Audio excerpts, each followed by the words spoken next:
I spent 13 years in the shadows, taking down cartels and dismantling terrorist cells, all to build a paradise for the woman who gave me life.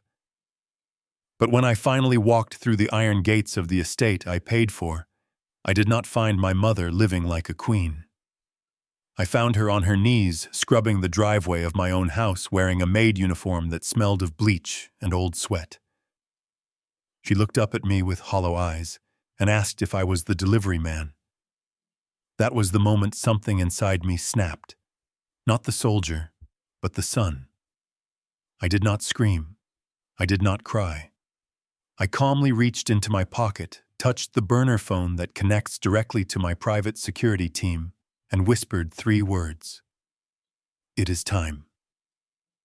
Before I tell you how I dismantled my brother's life piece by piece, let me know in the comments if you believe that family betrayal is the unforgivable sin.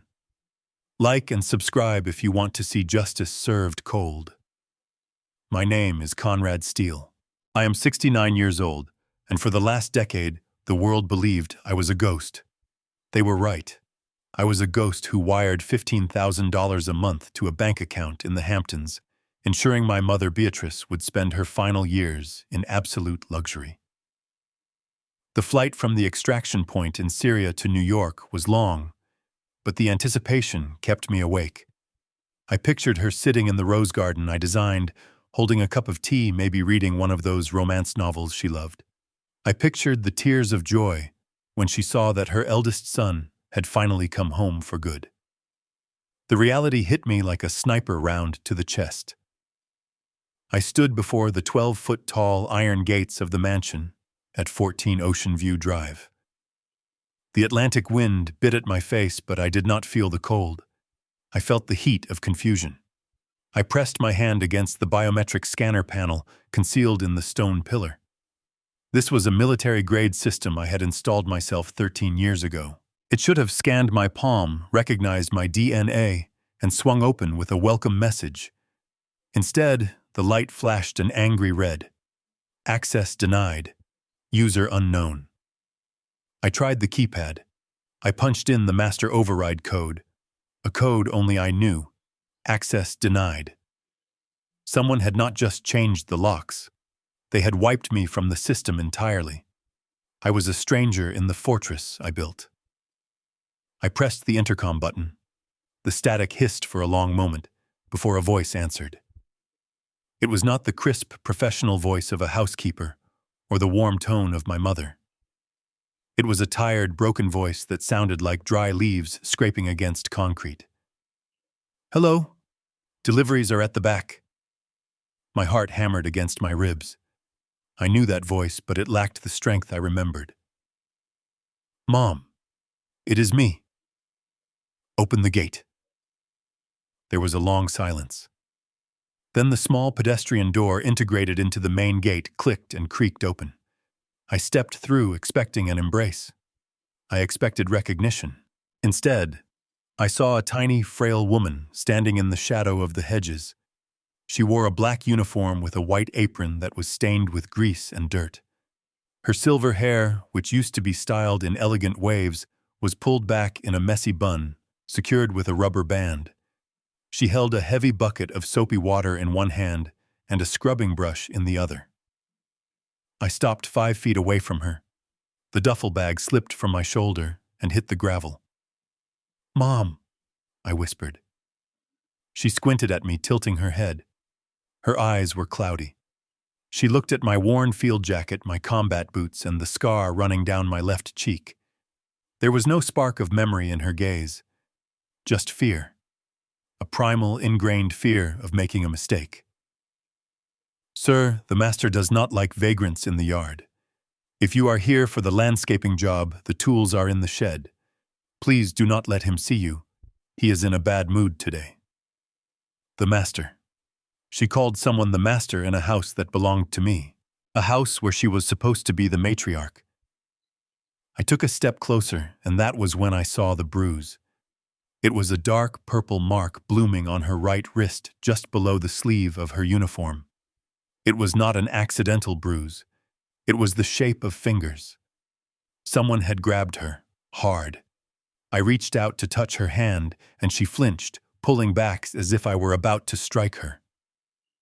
"I am sorry, sir. I am sorry. I will get back to work. Please do not tell him I was talking." I looked down at her feet. This was the detail that nearly brought me to my knees. She was wearing a pair of Salvatore Ferragamo loafers. I recognized them because I had bought them for her in Rome 15 years ago during a brief leave. They were Italian leather, soft as butter, meant for walking in museums, not for scrubbing pavement. Now they were ruined. The leather was cracked and peeling. The sole of the left shoe was separating from the upper, held together by a strip of silver duct tape. My mother was wearing taped shoes in a $5.9 million estate. I opened my mouth to speak to tell her again who I was, but the roar of an engine cut through the air. A sleek black Porsche Panamera turned the corner and sped toward the gate. The driver honked the horn aggressively, a long blaring sound that made my mother jump. She scrambled out of the way, clutching her bucket, spilling soapy water onto her taped shoes. The gate swung open for the car. The Porsche rolled up the driveway and screeched to a halt right next to where I stood. The window rolled down. The man in the driver's seat wore a suit that cost more than my first car, but it fit him poorly, straining at the waist. His face was puffy, flushed with the redness of expensive wine and high blood pressure. Douglas, my younger brother. The boy I had protected from bullies in high school. The man I had entrusted with the power of attorney over my assets because I thought family was sacred. He looked me up and down, taking in my rough appearance. He did not see the lethal efficiency of a veteran. He saw a bum. He saw a failure. Well, well. Look what the cat dragged in. Douglas sneered. His voice was thick with mock surprise. "We thought you were dead, Conrad. Or in prison." Honestly, we were betting on prison. The passenger door opened. A woman stepped out. Pamela, my sister-in-law. She was thin, sharp angles and heavy makeup, carrying a designer handbag like a shield. She looked at me with pure disgust, wrinkling her nose as if I smelled of manure. "Doug! Why is he here?" she whined. "We have guests coming this weekend. We cannot have him looming around looking like a homeless person. It brings down the property value." "Conrad," Douglas said, tapping his fingers on the steering wheel. "Listen, if you are here for money, you are wasting your time. The trust fund is tied up in investments, high-level stuff you would not understand. We are tight on cash right now." I looked at the Porsche. I looked at Pamela diamond earrings. I looked at my mother standing by the hedges, head bowed, waiting for permission to move. "I am not here for money," I said.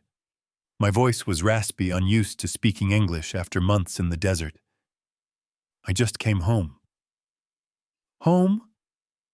Pamela laughed, a harsh, brittle sound. "This is not your home anymore, Conrad. You abandoned this family years ago. You disappeared. We had to pick up the pieces. We had to take care of Beatrice. Take care of her." I looked at my mother again. She was shivering in the cold wind. "She does not look taken care of," I said quietly. Douglas' face darkened. He opened the car door and stepped out, trying to use his height to intimidate me. He was 2 inches shorter and 50 pounds softer than me. "She is sick, Conrad. Dementia. She insists on cleaning. It is a coping mechanism. The doctors said to let her do it. It keeps her calm. If we stop her, she gets violent." Lies. I could smell the lie on his breath, mixed with the scent of peppermint and cigars. But I needed to get inside. I needed to see the extent of the rot before I cut it out. If I attacked him now, the police would come. I had no ID, no access to my accounts yet. I would be the aggressor. I needed intel. So I did the hardest thing I have ever done in my life. I lowered my head. I let my shoulders slump. I adopted the posture of a defeated man. "I have nowhere else to go, Doug," I said. "Just let me stay for a few days, until I get on my feet." Douglas exchanged a look with Pamela. She rolled her eyes and sighed. Fine. But he is not staying in the guest wing. That is for the investors. He can sleep in the storage room behind the garage, Douglas said. It has a cot. And Conrad, nothing in this world is free. If you stay, you work. The gardener quit last week. The hedges need trimming and the pool needs cleaning. I nodded slowly. Understood. Good. Now get out of my sight. And take your mother to the kitchen. Tell her to hurry up with dinner. We are starving. Douglas and Pamela marched toward the front door, the grand double mahogany doors I had imported from Brazil. They did not hold the door for my mother. They let it slam shut in her face. I walked over to Beatrice. I gently took the heavy bucket from her hand. Let me help you, I said. She looked at me, her eyes wide with confusion. You are very kind, sir. But be careful. If Justin sees you helping, he will make fun of you. Who is Justin? I asked, though I knew, my grandson, she whispered. He is spirited.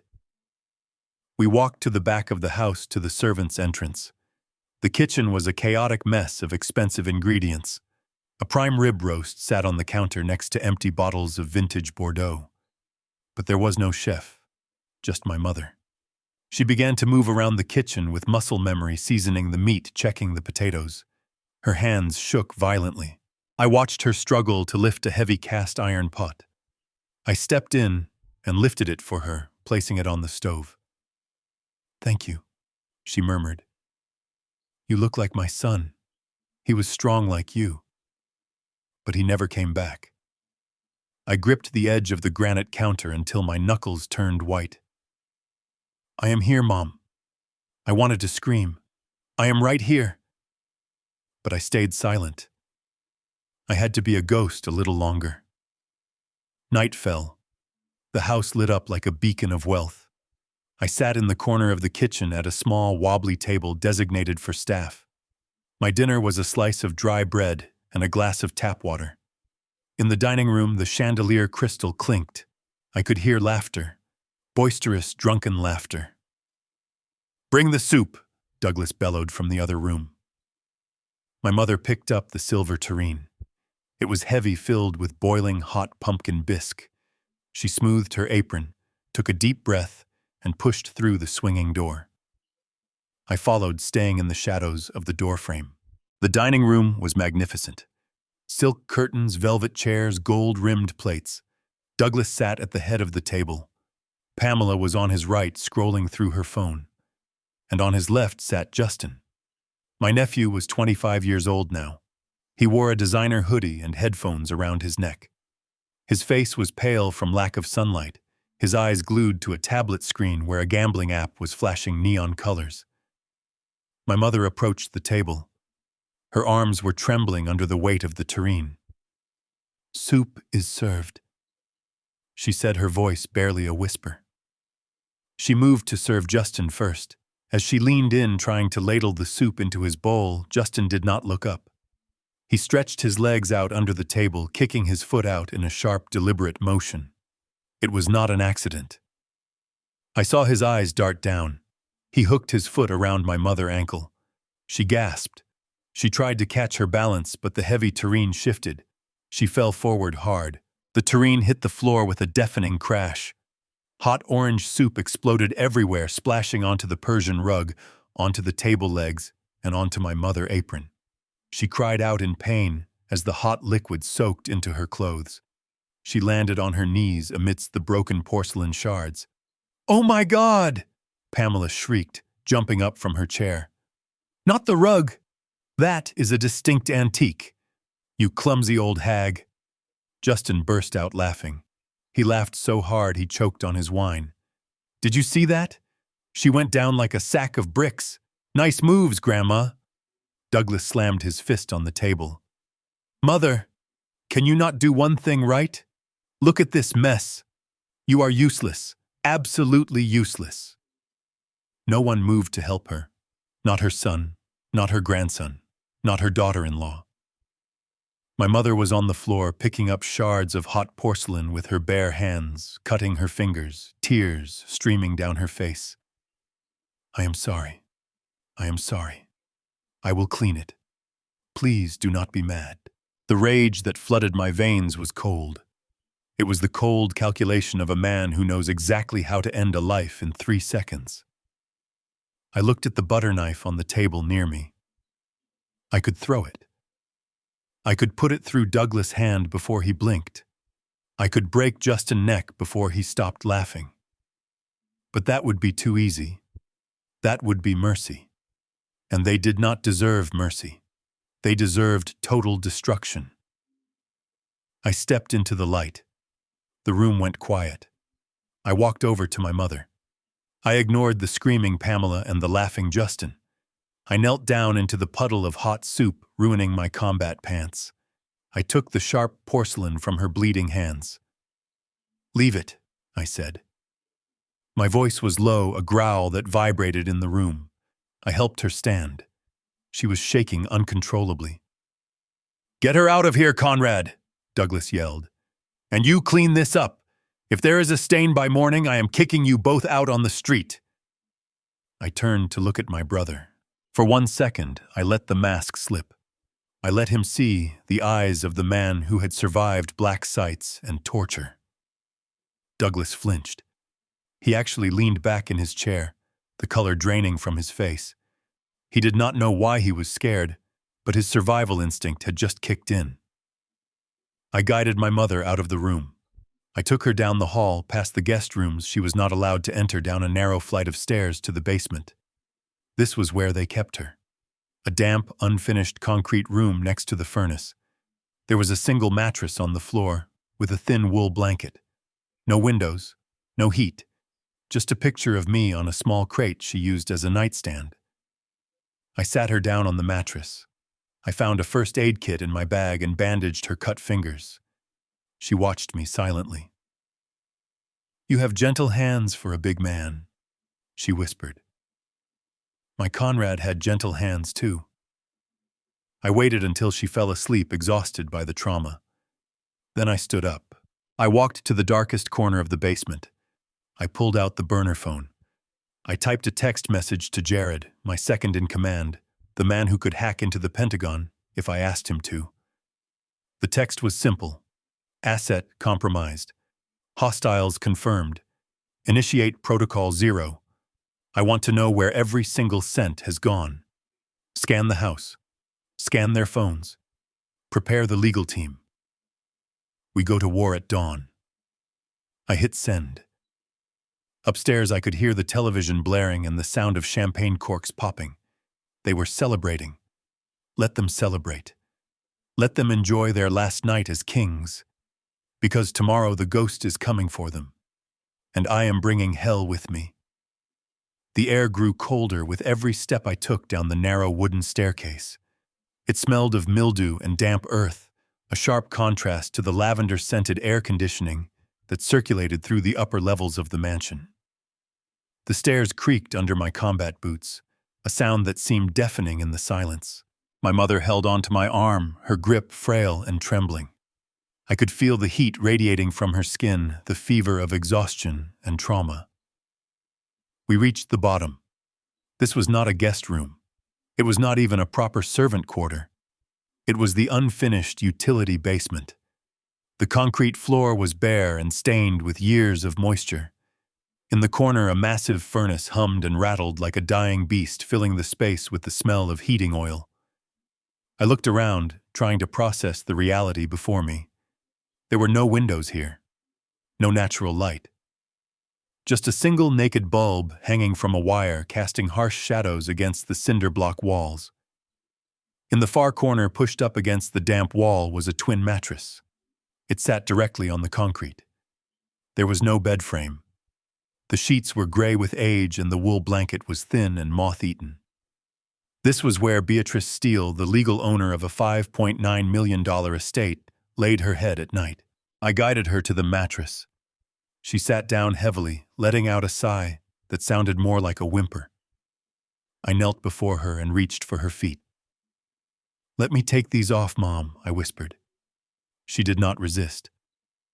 I peeled the silver duct tape off the sole of the Ferragamo loafer. The leather was ruined stiff from the water and cracked from abuse. I slid the shoe off and saw her foot. It was swollen red and covered in blisters. My heart hammered against my ribs, a slow, painful rhythm. I had bought these shoes to celebrate her 65th birthday. I remembered her laughing, saying they were too fancy for the garden. Now they were the only shoes she owned. I lifted her legs onto the mattress and covered her with the scratchy blanket. I took off my own field jacket, heavy and warm, and spread it over her. She curled into a ball facing the wall. "Conrad," she mumbled, her eyes already closing. "Do not let Douglas know I broke the bowl. He will take it out of my allowance." "Sleep, Mom," I said softly. "Nobody is going to hurt you tonight." I waited until her breathing evened out. I waited until the only sound in the room was the rhythmic clanking of the furnace. Then I stood up. The space was small, cramped with boxes of holiday decorations and old furniture that Douglas and Pamela had discarded.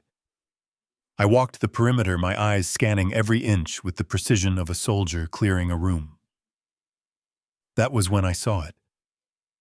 Next to the mattress, there was an overturned wooden crate serving as a nightstand. On it sat a plastic cup of water and a small framed photo. I picked up the photo. It was me, taken 13 years ago on the day I left. I was smiling, wearing my dress uniform. The glass was cracked, but it was wiped clean. It was the only clean thing in this entire hellhole. Beneath the crate, there was a plastic wastebasket. It was overflowing. I crouched down and pulled the bin toward me. My instincts told me there was something here, something that did not belong in the trash. I saw the edge of a blue envelope. I reached in and pulled it out. My breath hitched in my throat. I recognized the stationery. I recognized the stamp. And I recognized the handwriting because it was my own. It was a letter I had sent from a safe zone in Germany 3 months ago. I turned the envelope over. The seal was unbroken. I dug deeper into the bin.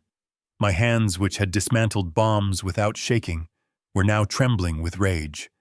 I pulled out another envelope, and another, and another. There were dozens of them. Some were recent, the paper still crisp. Others were yellowed with age, wrinkled from humidity. I picked one up, dated 5 years ago. I tore it open. Inside was a cashier check for $15,000 and a 3-page letter telling her about the sunset. I saw over the Mediterranean, telling her how much I missed her apple pie, telling her that I was doing this all for her. I opened the next one. Another check. $15,000. I opened a third. A birthday card with a special transfer slip for $50,000. I sat there on the cold concrete floor, surrounded by a sea of blue envelopes. I did the math in my head.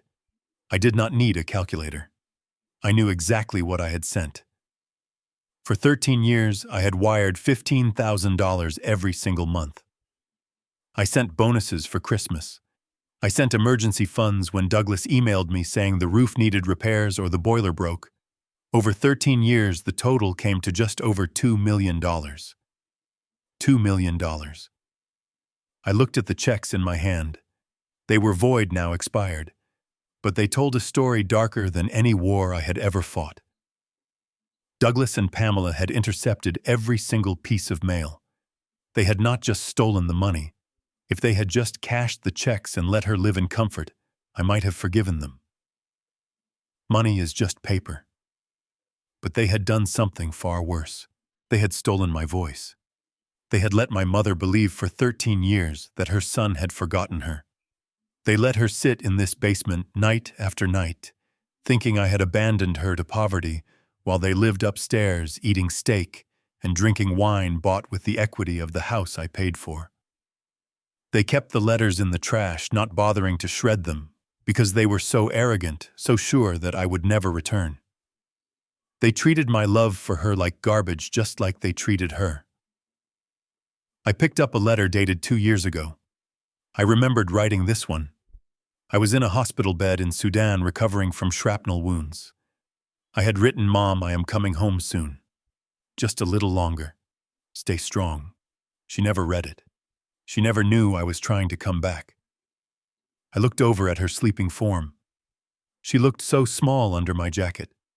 She had spent thousands of nights in this cold, damp, dark room, wondering why her Conrad never wrote, why he never called. But I had called. I called the landline every Sunday. Douglas always answered. He would tell me Mom is sleeping, or Mom is at church, or Mom is having a bad day and does not recognize anyone. He had built a wall of silence between us, brick by brick. I clenched my fist around the stack of letters crumpling the paper. A sound escaped my throat, a low guttural noise that was half sob, half snarl. I stood up. I carefully placed the unopened letters into the cargo pocket of my pants. These were not just letters anymore. They were evidence. They were ammunition. I walked over to the furnace. I looked at the gauges. I looked at the pipes running up to the main floor carrying heat to the people who had enslaved my mother. I took out my phone. I dialed Jared again. The screen illuminated the darkness of the basement. "Report," I said. My voice was dead calm, devoid of any human warmth. Jared answered immediately. "Boss, I am looking at the financials. It is worse than we thought. They did not just steal the allowance. They took out 3 mortgages on the house. They forged your death certificate 7 years ago to bypass the trust fund requirements. Technically, in the eyes of the state of New York, you have been dead since 2018. "Dead," I repeated. "Yes." "And Conrad?" "They stopped paying her health insurance 5 years ago. She has not seen a real doctor in half a decade. That prescription bottle you found?" I ran the serial number. "It is not from a pharmacy. It is black market sedative. Cheap stuff used for calming down livestock." The room spun. Livestock. They were drugging her with animal tranquilizers. I looked at my mother one last time. "Jared," I said. "I am here, boss. Is the team ready?" "They are standing by at the perimeter. We have eyes on the house. We can breach in 2 minutes." "No, not yet," I said. "I want them to sleep tonight. I want them to wake up tomorrow thinking they got away with it. I want them to feel safe. Because when I tear their world apart, I want them to know exactly who did it." "Understood. What are your orders for the assets?" "Freeze everything," I said. "I want every credit card, every bank account, every hidden offshore fund frozen by 9 a.m. I want the water cut off. I want the electricity cut off. I want the internet cut off. Consider it done. And Jared? Yeah? Find out where Douglas keeps his car keys. And find out where he keeps his prized collection of vintage watches. On it." "Why?" "Because," I said, looking at the pile of trash that contained my life earnings, "I think it is time for a little redistribution of wealth." I hung up. I sat back down on the cold floor next to my mother. I reached out and took her hand. Her skin was rough like sandpaper, but it was the only thing in the world that felt real. I leaned my head back against the concrete wall and closed my eyes. I did not sleep. I sat there in the dark listening to the furnace, counting the seconds until dawn. They thought I was a broken old man. They thought I was a beggar. Tomorrow they would learn that they had locked a wolf in the basement, and the wolf was very, very hungry. The sun had not yet risen when I woke up on the concrete floor. My back ached, a dull, throbbing reminder of my age and the unforgiving hardness of the basement. I rolled over and checked on my mother. She was still asleep, her breathing shallow but steady. The heavy combat jacket was pulled up to her chin, and in the dim light, she looked like a small, broken bird. I gently tucked a stray lock of silver hair behind her ear. I promised her silently that this would be the last day she slept in a room designed for storing coal. I stood up and stretched, feeling my joints pop. Today was not about brute force. Today was about intelligence gathering. I needed to know exactly how deep the rot went. I walked over to the corner where the main water line entered the house. It was an old copper system, one I had installed myself 30 years ago. I reached into my tool bag and pulled out a heavy pipe wrench. I did not need to fix anything, but I needed a reason to be upstairs. I needed a reason to be in the frantic heart of the enemy territory. I gave the main valve a sharp turn, cutting the water pressure just enough to make the pipes in the walls groan and rattle. It was a sound that would drive a hungover man crazy. 10 minutes later, I was knocking on the door of the master study. "Go away!" Douglas shouted from inside. I knocked again harder. "Sir, it is the plumbing. The pipes are backing up. If I do not check the pressure valve in your office, the whole second floor might flood." There was a string of curses, then the sound of a heavy lock turning. The door swung open. The smell hit me instantly. It was the sour stench of stale cigar smoke, spilled scotch, and fear. Douglas stood there in a silk bathrobe that had seen better days. His eyes were bloodshot, and his skin was pasty. He looked like a man who had not slept in a week. "Make it quick, you old fool," he snarled, stepping aside. "I have a conference call in 5 minutes." I walked into the study. This room used to be my sanctuary. I had lined the walls with mahogany bookshelves and filled them with first editions. I had placed a massive oak desk in the center facing the window that overlooked the ocean. Now the room was a disaster zone. The books were gone, replaced by empty spaces and dust.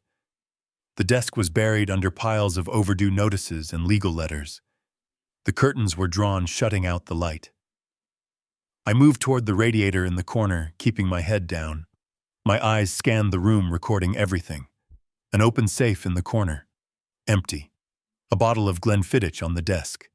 Empty. A stack of poker chips from a casino in Atlantic City. While I pretended to tighten a bolt on the radiator, I reached into my pocket. I did not pull out a wrench. I pulled out a device the size of a dime. It was a listening bug, leftover tech from a job in Beirut. It had a battery life of 300 hours and could pick up a whisper from 50 feet away. I slid my hand behind the heavy oak bookshelf and pressed the device against the wood. It stuck instantly. "All done, sir," I said, standing up and wiping my greasy hands on my pants. "Just a loose valve." "Get out," Douglas muttered, rubbing his temples. "And tell the old woman to bring me coffee." Black. I nodded and left, closing the door behind me. I did not go to the kitchen. I went back down to the basement, sitting in the dark next to the furnace. I put a single wireless earbud into my left ear and tapped the app on my phone. The audio feed was crystal clear. I heard the scratch of a match lighting a cigar. I heard the clink of glass. Then I heard the sound of a phone dialing. "Hello? Is this Sal?" Douglas' voice was trembling. He was trying to sound confident, but I could hear the terror in his throat. I listened as the person on the other end spoke. I could not hear the other side, but I did not need to. Douglas' answers told me everything. "Look, Sal, I know I missed the payment last Friday, but I have a solution. No, do not send anyone to the house, please. My wife is here. Listen to me. The house is as good as sold." I clenched my jaw. He was selling the estate. "Yes, I have a buyer lined up, a developer from China. They want to bulldoze it and build condos. They are offering $4 million cash. I know it is worth $6, but I need the money fast. I can have your $80,000 by tomorrow afternoon. Just give me 24 hours. $80,000. My brother was going to sell our family legacy, our history, and my mother's sanctuary for pennies on the dollar just to pay off a gambling debt." There was a pause. Douglas was listening. Then he spoke again, his voice dropping to a whisper. "The old woman? Do not worry about her, she is not a problem. I made a few calls this morning. There is a state facility in New Jersey. Sunshine Meadows. They have a bed opening in the indigent ward. It is cheap. The state pays for it. I just have to drop her off and sign the surrender papers. Sunshine Meadows. I knew that place. It was a warehouse for the forgotten. A place where the elderly were strapped to beds and left to rot in their own filth. A place where the average life expectancy after admission was 6 months. I will take her there tonight, Douglas said. Once she is gone and the house is sold, I will have your money. And Sal? We are square after this, right? He hung up. I heard him exhale a long, shuddering breath. I sat there in the darkness, and I felt a coldness spread through my chest that had nothing to do with the temperature of the room. This was not just greed. This was murder by bureaucracy. He was planning to discard our mother like a broken appliance to save his own skin. Then I heard the office door open on the audio feed. Dad? It was Justin. I did not hear a knock. Justin just walked in. I told you to knock, Douglas yelled. I am busy handling business. Handling business? Justin laughed. Is that what you call begging your bookie for more time? I heard you, Dad. You are pathetic. Watch your mouth or I will cut off your credit cards, Douglas shouted. You already did, Justin shouted back. My card got declined at the club last night. Do you know how embarrassing that is? I had to borrow money from a bouncer. I need $5,000. Right now. I do not have $5,000, Justin. I have nothing. The walls are closing in on us. Then sell something, Justin screamed. Sell the car. Sell Mom jewelry. I listened closely. My heart rate slowed down. This was the confirmation I needed. There is no jewelry left, Douglas snapped. We sold the diamonds last year. We sold the emeralds at Christmas. The safe is empty. Not everything. Justin's voice turned sly. You forgot about the blue one. The one she keeps pinned to that ugly old coat in the closet. The sapphire brooch. I froze. The sapphire brooch. It was the first gift my father had ever given Beatrice. It was not the most expensive piece she owned, but it was her most treasured. She wore it every Sunday to church. She told me once that looking at it made her feel like she was young and loved again. You took the brooch? Douglas asked, his voice low. I took it this morning, Justin said casually, while she was scrubbing the floor. She did not even notice. She is so senile she probably thinks she lost it. You little thief. Douglas sounded impressed, not angry. How much did you get? I haven't not sold it yet. I am going to the pawn shop on Main Street in an hour. The guy said he would give me $3,000 for the stone. It is a big sapphire. $3,000? Douglas scoffed. That stone is worth 10. Do not go to the pawn shop. Give it to me. I will add it to the payment for Sal. No way, Justin yelled. This is my money. I have debts too, Dad. You are not the only one who likes to play poker. I took the earbud out. I had heard enough.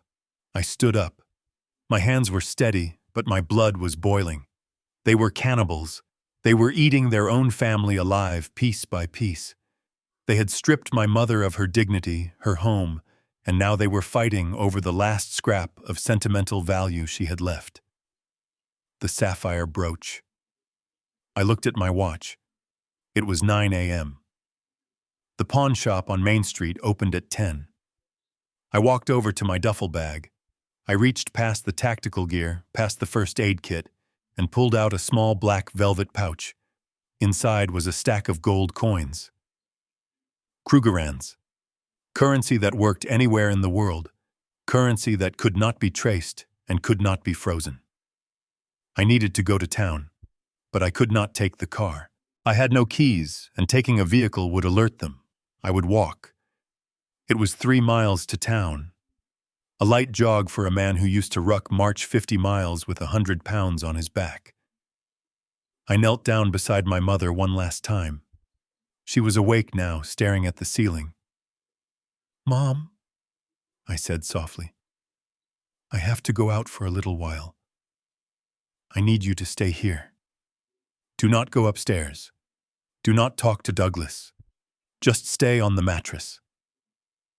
She looked at me, her eyes filled with confusion. Are you leaving me? Like Conrad left? No, I promised. I am coming back. And when I come back, I am going to bring you something pretty. I stood up and buttoned my jacket. I walked out the basement door into the cold morning air. I moved through the hedges, avoiding the security cameras I knew were blind spots because I had created them. I hit the main road and started to run. My boots hit the pavement with a rhythmic thud. Left, right, left, right. With every step, I visualized the face of my nephew. Justin, the boy I had once bounced on my knee. The boy who was now willing to sell his grandmother memories for a few hands of poker. He was going to the pawn shop. Well, he was in for a surprise, because I was going to be there first. And I was not going to buy the brooch with money. I was going to buy it with fear. I pulled my phone out as I ran and dialed Jared. Jared, I said, wind whipping past the microphone. Go ahead, boss. I need a team at the pawn shop on Main, and I need you to pull the security footage from the interior of the shop. I want clear 4K video of Justin's transaction. I want his face, his voice, and the item clearly visible. Consider it done. Are you going to intercept him? No, I said, my voice cold as the winter wind. I am going to let him sell it. I want the crime committed. I want the theft on record. Grand larceny. Trafficking in stolen goods. I want enough evidence to bury him in a cell for 5 years. That is cold, boss. I thought about my mother wearing taped shoes. I thought about the bruise on her arm. Not cold, Jared. Just fair. I hung up and picked up the pace. The pawn shop was waiting, and so was the beginning of the end for the Steele family. I returned to the estate just as the sun began its descent, casting long, distorted shadows across the manicured lawn. The trip to the pawn shop had been successful. Justin was now a recorded felon on 4 different high-definition cameras, and the sapphire brooch was safely in my pocket, wrapped in a soft cloth. But the war was not over. It was only shifting fronts. I entered through the servants' entrance, moving silently into the pantry.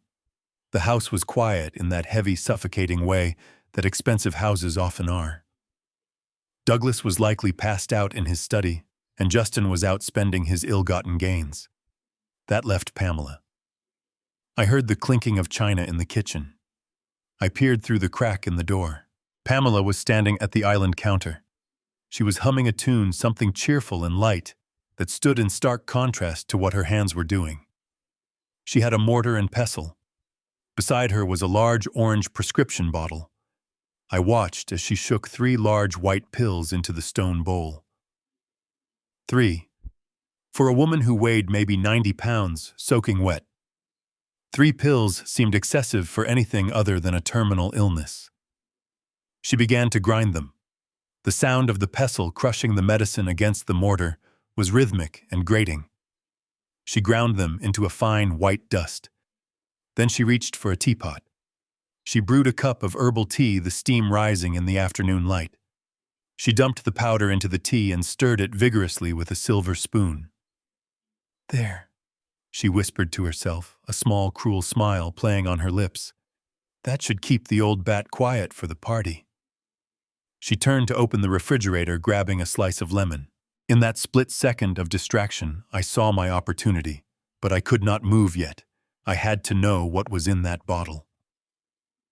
Pamela placed the tea on a tray and walked out of the kitchen, her heels clicking on the marble floor. She was heading to the basement door. I waited 5 seconds, then slipped into the kitchen.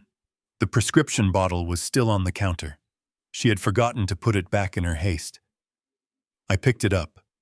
The label was peeled off, mostly torn, but I could still read the chemical name printed on the side. Thorazine, chlorpromazine, 200 milligrams. My blood ran cold. I knew this drug. In the field, we used it in extreme cases for psychosis. It was a heavy-duty antipsychotic, a chemical restraint. It turned violent men into statues, For an 89-year-old woman with a frail heart, 3 pills at this dosage was not medicine. It was a chemical lobotomy. It explained the drooling. It explained the confusion. It explained why she did not recognize her own son. They were not treating her dementia. They were manufacturing it. They were keeping her in a medically induced fog to make her compliant, to stop her from asking questions about her bank accounts, and to make it easier to declare her incompetent. It was the most cowardly form of torture I had ever witnessed. I had seen warlords treat their prisoners with more dignity than this. I looked at the bottle in my hand. Then I looked at the cabinet above the sink. I remembered seeing a bottle of multivitamins there earlier when I was looking for water. Specifically, vitamin B12. I opened the cabinet. There it was. Large white pills almost identical in size and shape to the poison Pamela was feeding her. I worked fast. My hands moved with the precision of a bomb disposal technician. I dumped the remaining Thorazine pills into a napkin and shoved them into my pocket. Then I filled the orange prescription bottle with the vitamins.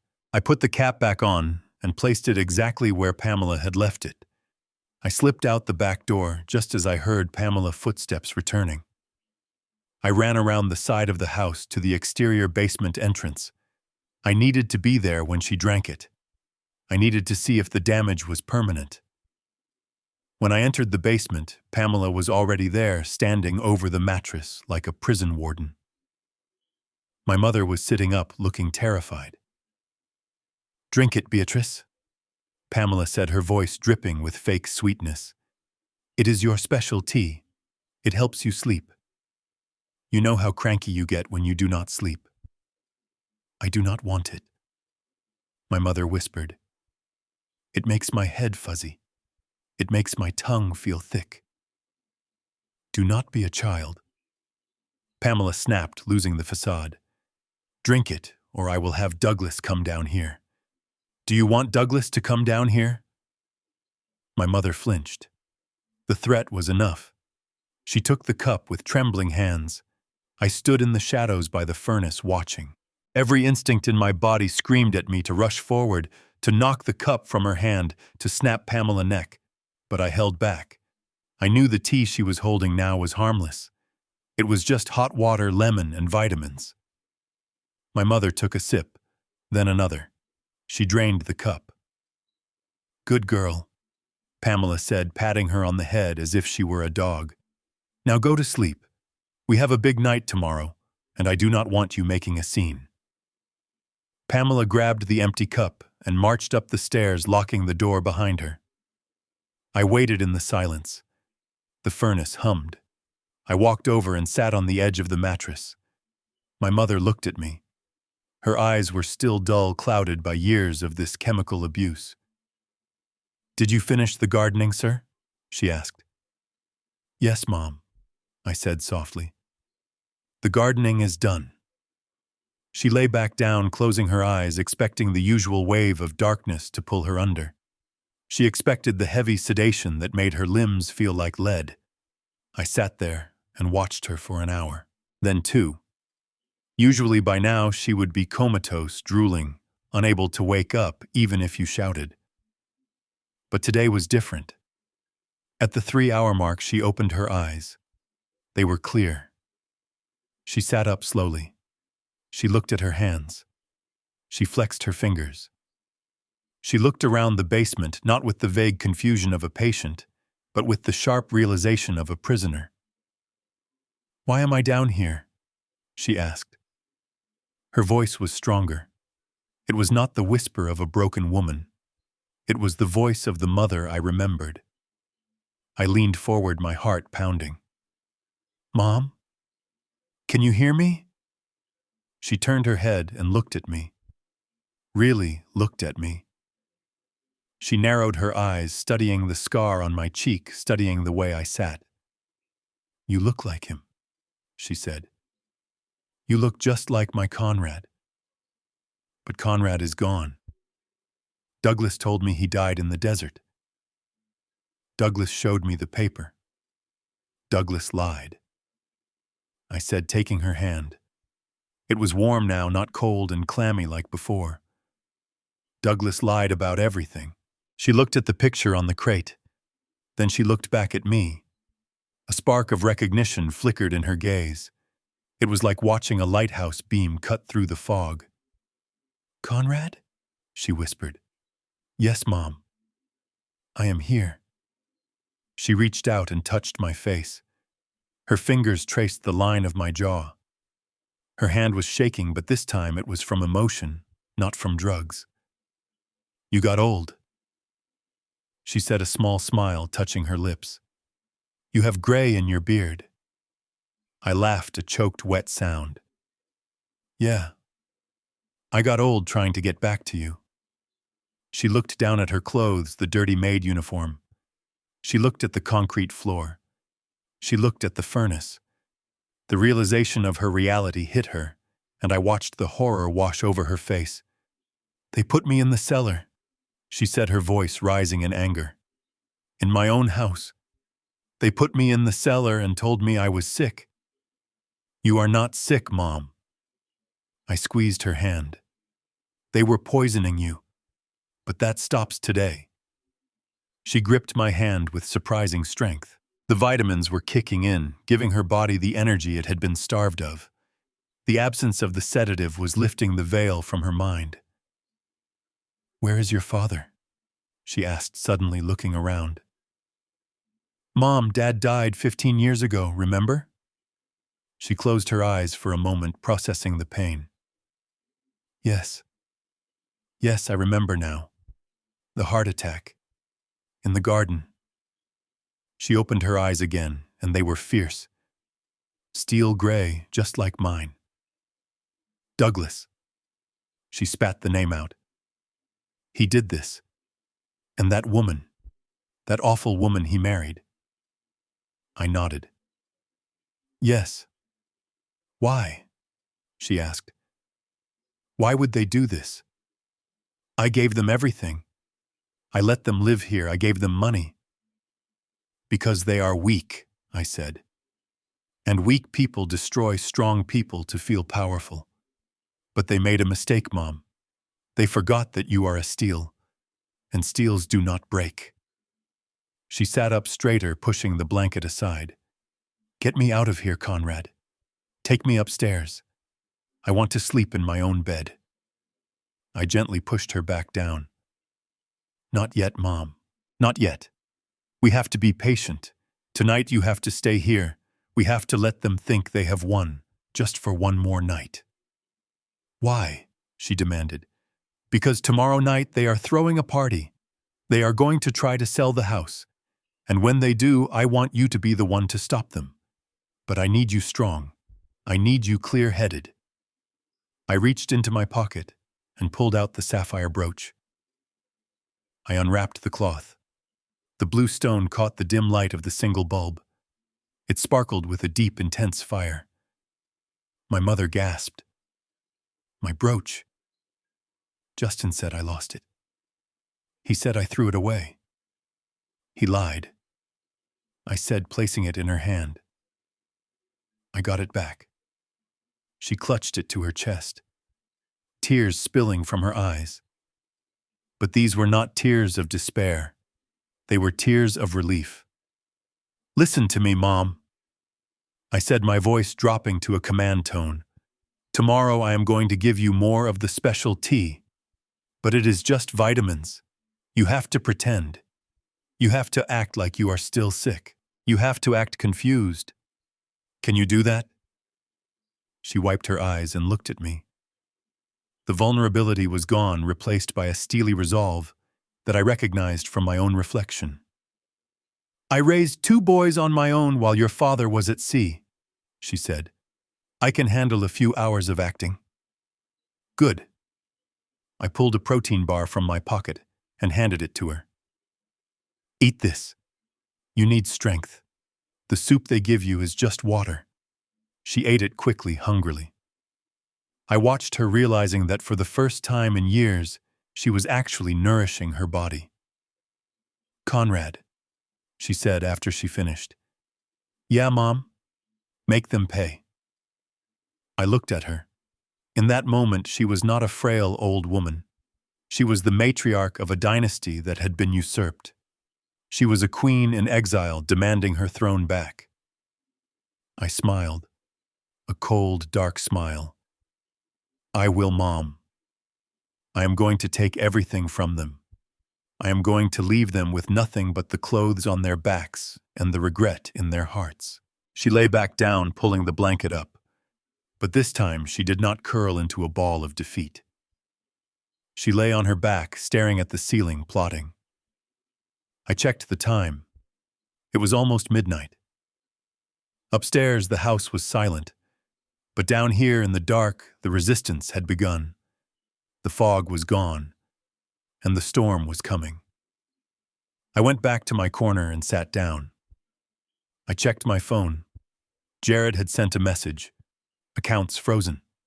Legal team on standby. The trap is set. I looked at my mother one last time before closing my eyes. She was clutching the sapphire brooch in her sleep like a talisman. "Sleep well, Mom," I whispered. "Tomorrow we go hunting." The morning of the party arrived with a sky the color of bruised iron. The air in the Hamptons was usually crisp and smelling of sea salt, but today inside the estate it felt heavy and suffocating. I woke up before dawn. My mother was still sleeping, clutching the sapphire brooch I had returned to her. She looked peaceful for the first time in years. Her breathing was deep and rhythmic, no longer jagged with the chemical interference of the drugs I had flushed away. I pulled the blanket up to her chin and silently promised her that by the time the moon rose tonight, the kingdom would be hers again. I went upstairs to the kitchen. My role today was simple. I was the invisible man, the senile uncle, the charity case who was allowed to sweep the floors and take out the trash. It was a disguise I had perfected over years of undercover work. People never look at the help. They look through them. And that was their fatal mistake. The house was already in chaos. Pamela was screaming into her phone, pacing back and forth across the marble floor in her silk robe. She was trying to coordinate the caterers, the florists, and the musicians for tonight. She wanted everything perfect to impress the Chinese developers coming to buy the house. She wanted to sell the illusion of a happy, prosperous family living in a pristine estate. I made myself a cup of instant coffee and leaned against the counter, watching her unravel. "Do not tell me you are out of lobster tails," she shrieked into the phone. "I ordered them 2 weeks ago. Do you know who I am? I will ruin your business." She threw the phone onto the island and massaged her temples. She looked at me standing there in my worn work clothes and sneered. "What are you staring at, old man? Go outside and sweep the driveway. If there is a single leaf on the pavement when the guests arrive, I will make you eat it." I nodded slowly, giving her a vacant smile. "Yes, ma'am. No leaves. I understand." I shuffled out the back door, grabbing a broom. But I did not just sweep. I had prepared the battlefield while they slept. The first domino was about to fall. At 8:30, Douglas came out of the house. He was dressed in his tennis whites, holding a racket, trying to look like the lord of the manor. He was heading to the club to schmooze with some potential investors. He walked with a swagger that was entirely unearned, a man convincing himself he was still in control. He approached his Porsche Panamera parked in the circular driveway. He hit the unlock button on his key fob. The lights flashed. He got in, tossed his racket onto the passenger seat, and pushed the start button. Click. Nothing. The engine did not roar to life. It did not even cough. I watched from behind a hydrangea bush, sweeping the same spot of pavement over and over. Douglas pushed the button again, harder this time, as if force could persuade the mechanics. Click, click, click. "Come on!" he yelled, slamming his hands on the leather steering wheel. "Do not do this to me! Not today!" He jumped out of the car and popped the hood. He stared at the engine block with the confused expression of a man who has never turned a wrench in his life. He wiggled a few wires. He kicked the tire. I slowly made my way over, dragging the broom behind me. Car trouble, sir? I asked, my voice raspy and helpful. Douglas spun around, his face red with rage. No, Conrad, I just enjoy standing here looking at an engine block. Yes, car trouble. It will not start. Maybe it is the battery, I suggested innocently. My old truck used to do that when it got cold. It is a brand new Porsche, you idiot. It does not have a dead battery, Douglas shouted. He pulled out his phone and dialed the dealership. I listened as he screamed at the service manager. He demanded a tow truck. He demanded a loaner. But then his voice dropped. What do you mean you cannot send anyone until Monday? I am a VIP client. This is an emergency. I suppressed a smile. I knew the dealership would not come. Jared had hacked into their scheduling system at 4 a.m. and flagged Douglas' account as do not service, non-payment. Douglas hung up and threw his phone onto the grass. He looked at the car like he wanted to set it on fire. Damn it! He kicked the bumper. I have a meeting in 20 minutes. I walked closer, peering into the engine bay. I knew exactly why it would not start. I had removed the starter relay fuse and loosened the ground wire just enough to break the circuit. It was a 5-second fix, but to a man like Douglas, it was a catastrophic failure. Do you want me to take a look? I asked. I used to fix Jeeps in the Army. Douglas laughed, a harsh barking sound. You? You cannot even fix a sandwich, Conrad. Get away from my car before you break it more. Go clean the pool. I shrugged, just trying to help. I walked away, leaving him stranded. He had to call an Uber. The image of Douglas Steele waiting on the curb of his $5 million estate for a Toyota Camry to pick him up was a small victory, but it tasted sweet. By noon, the tension in the house was palpable. The car was dead. The caterers were late. And now it was time for Phase 2. Justin was in the media room. I could hear the explosions and gunfire of his video game echoing through the hallway. He was shouting into his headset, cursing at other players, his voice cracking with entitlement. I walked down the hall to the utility closet. This was the nerve center of the house, the breaker box for the entire electrical system. I opened the panel. I did not cut the power completely. That would be too obvious. Instead, I located the breaker for the media room and the second-floor Wi-Fi router. I flipped the switch. Down the hall, the gunfire stopped instantly. There was a moment of silence. Then a scream of pure adolescent rage. No, no, no, no, I was on a kill streak. I heard footsteps thumping down the hall. Justin burst out of the room holding his controller like a weapon. Mom! The internet died. The power is out. Pamela came running from the dining room. What? The whole house? No, just my room, Justin whined. Fix it! I stepped out of the utility closet, closing the door softly behind me. I held a feather duster in my hand, looking confused. Is something wrong? I asked. The lights flickered in the kitchen, too. Pamela glared at me. Did you touch anything? Did you touch the breakers? Me? I shook my head, eyes wide. I do not touch electricity, ma'am. I am afraid of shocks. I was just dusting the baseboards. She pushed past me and opened the panel. All the switches looked normal. I had tripped the internal mechanism without moving the external toggle, a trick an engineer taught me in Berlin. To the untrained eye, everything looked fine. It looks on, Pamela said, flipping it back and forth. Why is it not working? Justin was pacing, hyperventilating. I bet he did it. He pointed a shaking finger at me. The old creep probably cut the wire. Pamela looked at me with suspicion. But then she looked at my hands. They were trembling slightly, a performance I maintained constantly. He does not know a circuit breaker from a toaster, Justin. It is probably just the grid. The wiring in this house is old. Old! Justin screamed. Grandma spent a fortune rewiring this place 10 years ago. It is piece of crap. Everything is breaking. I stood there letting their anger bounce off me. They were turning on each other. The stress was finding the cracks in their relationship and prying them open. Pamela called an electrician, but of course the number she dialed routed directly to Jared's burner phone. Jared, playing the role of a busy dispatcher, told her the earliest appointment was next Tuesday. So now they had no luxury car, no internet, and a media room that was dead silent. But the biggest blow was yet to come. At 2 o'clock, the liquor delivery arrived.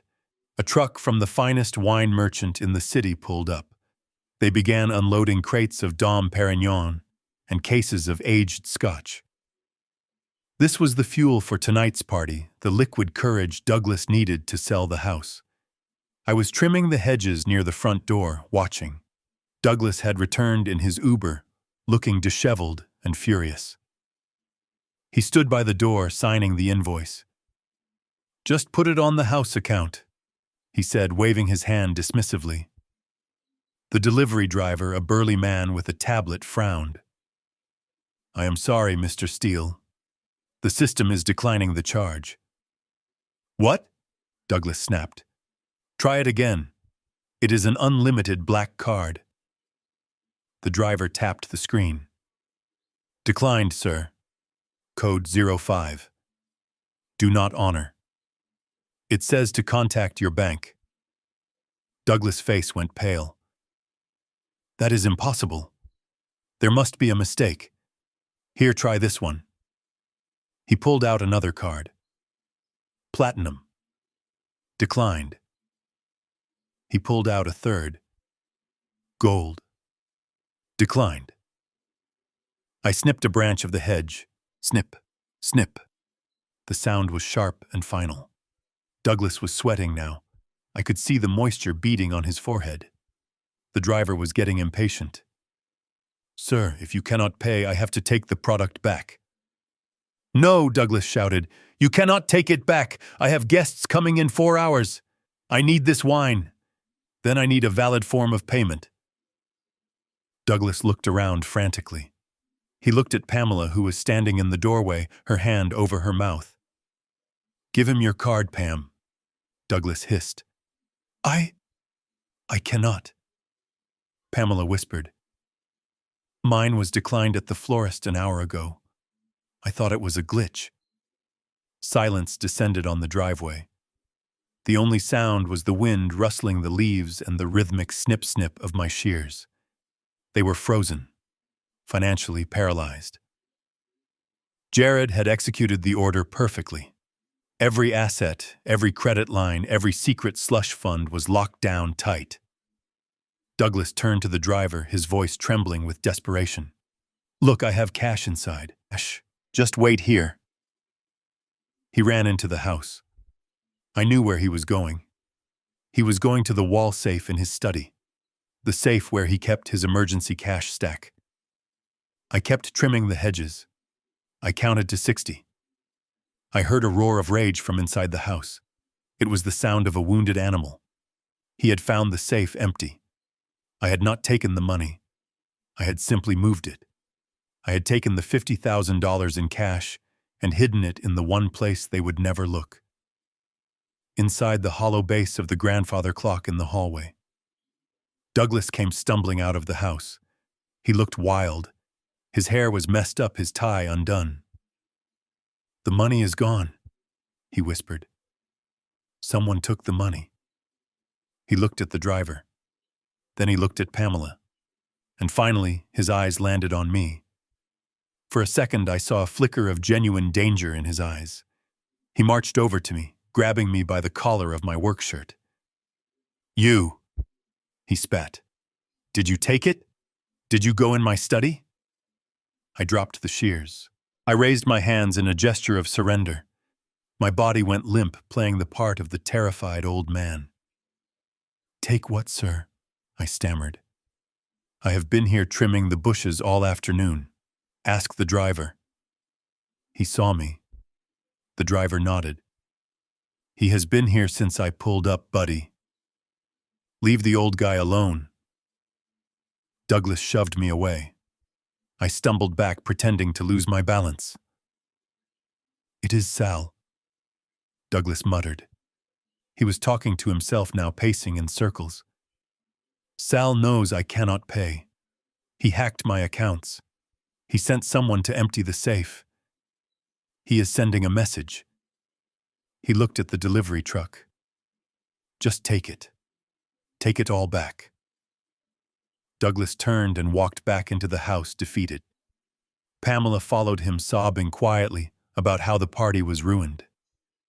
The driver loaded the champagne back onto the truck. He looked at me and shook his head.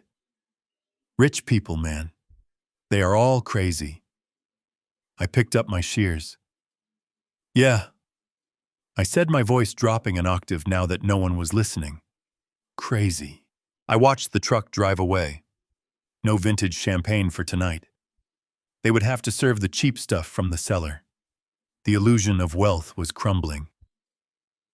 I went back to the basement. My mother was sitting up waiting for me. She looked at me with questions in her eyes. Did you hear the shouting? She asked. I did. I sat down beside her.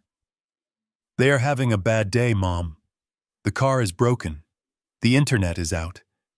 And they just lost all their fancy wine. She smiled, a genuine mischievous smile. Good. I reached into my pocket and pulled out a protein bar. Lunch, I said. Conrad, she said, peeling the wrapper. Is it almost time? Soon, I said. Tonight the guests arrive. Tonight they try to sell your home. And tonight we walk up those stairs and we take it back. I could feel the energy in the house shifting above us. Fear was setting in. Paranoia was rotting them from the inside out. They were looking at shadows, wondering who was targeting them. They blamed the bookie. They blamed the bank. They blamed bad luck. They never once suspected the man with the gray beard sleeping in their basement. And that is exactly how I wanted it. I checked my watch. 4 hours until the party. 4 hours until the final act. Rest up, Mom, I said. You have a big performance tonight. She nodded, gripping the sapphire brooch. I am ready. I leaned back against the concrete wall and closed my eyes, listening to the sound of footsteps pacing frantically on the floorboards above my head. The rats were trapped. Now it was time to close the cage. The sun began to dip below the tree line, painting the sky in shades of bruised purple and bleeding orange. I was on my knees in the flower bed near the kitchen terrace, pretending to weed a patch of petunias that were already perfectly manicured. My hands were covered in soil dirt wedged deep under my fingernails. It was a grounding sensation. The earth was real. The cold wind was real. The calculated cruelty happening inside the house was the only thing that felt like a nightmare. I kept my head down, listening to the rhythm of the house. The silence from the media room was still holding. Justin had likely stormed off to a friend's house or was sulking in his room, unable to scream into his void without the internet. Douglas was holed up in his study, probably drinking the cheap whiskey he kept hidden in the bottom drawer now that his vintage collection was gone. Then the back door creaked open. I did not look up immediately. I hunched my shoulders, adopting the posture of the broken old man. I waited for a shout or a command or a criticism about my work ethic, but there was no shouting. Instead, there was a soft shuffling sound, leather scraping against stone. I turned my head slowly. It was my mother. She had slipped out of the kitchen door. She was still wearing that degrading maid uniform, but something about her had changed. For the last 13 years, whenever I pictured her or saw her in the shadows of this house, she stood with a curvature to her spine, as if the weight of the world was crushing her. She walked with her head down, eyes fixed on the floor, afraid to meet anyone's gaze. Today she was standing straighter, not fully upright, but the curve was less pronounced. Her head was lifted. She was scanning the yard, her eyes moving with purpose. She spotted me. She looked over her shoulder, checking the kitchen window to make sure no one was watching. Then she moved toward me. She moved quickly. There was an agility in her step that had been absent yesterday. The vitamins were working. The absence of the chemical straitjacket Pamela had kept her in was allowing her nervous system to fire again. She reached me and knelt down in the dirt beside me. She did not care about the grass stains on her apron. "Sir," she whispered. I looked at her. Her eyes were the color of the Atlantic Ocean after a storm gray but clearing. The milky haze of the thorazine was dissipating. I could see the pupils reacting to the light. I could see the intelligence that had raised me returning to the surface. "Mom," I wanted to say. "It is me." But I stayed in character. I wiped my dirty hands on my pants and looked at her with wide, fearful eyes. "Yes, ma'am? Do you need something cleaned?" She shook her head. She reached into the deep pocket of her apron. Her hand came out holding something wrapped in a napkin. She pressed it into my hand. Her fingers were warm. "Take this," she said, her voice low and urgent. "You have been working out here all day. I have not seen anyone bring you food." I unwrapped the napkin. Inside was a heel of bread. It was stale, hard as a rock, the kind of piece usually thrown out or used for croutons. And there was a small wedge of cheddar cheese, the cheap kind with the plastic edges still on it. It was scraps. It was garbage to the people inside that house. But to her, it was a lifeline she was extending to a stranger. "Eat it quickly," she warned, glancing at the window again. "Before they see you." I looked at the dry bread in my dirt-stained hand. My throat tightened. I had eaten MREs in the desert. I had eaten snakes in the jungle during survival training. I had dined in the finest steakhouses in Europe. But nothing I had ever tasted carried the weight of this piece of stale bread. Even now, even after they had stripped her of her dignity, her home, and her mind, her first instinct was to feed someone else. Her first instinct was to care for the worker in the yard. "Thank you, ma'am," I said, my voice cracking for real this time. "You do not have to do this, I do," she said. Her eyes locked onto mine. "Listen to me. You seem like a good man. You have kind eyes. You should not be here." I took a bite of the bread. It was dry and tasteless, but I chewed it like it was a sacrament. "Why not, ma'am?" "Because this house is not a home." She whispered the words, trembling with a sudden intensity. "The people who live here, the owners, they are not good people. They have ice in their hearts. The owners."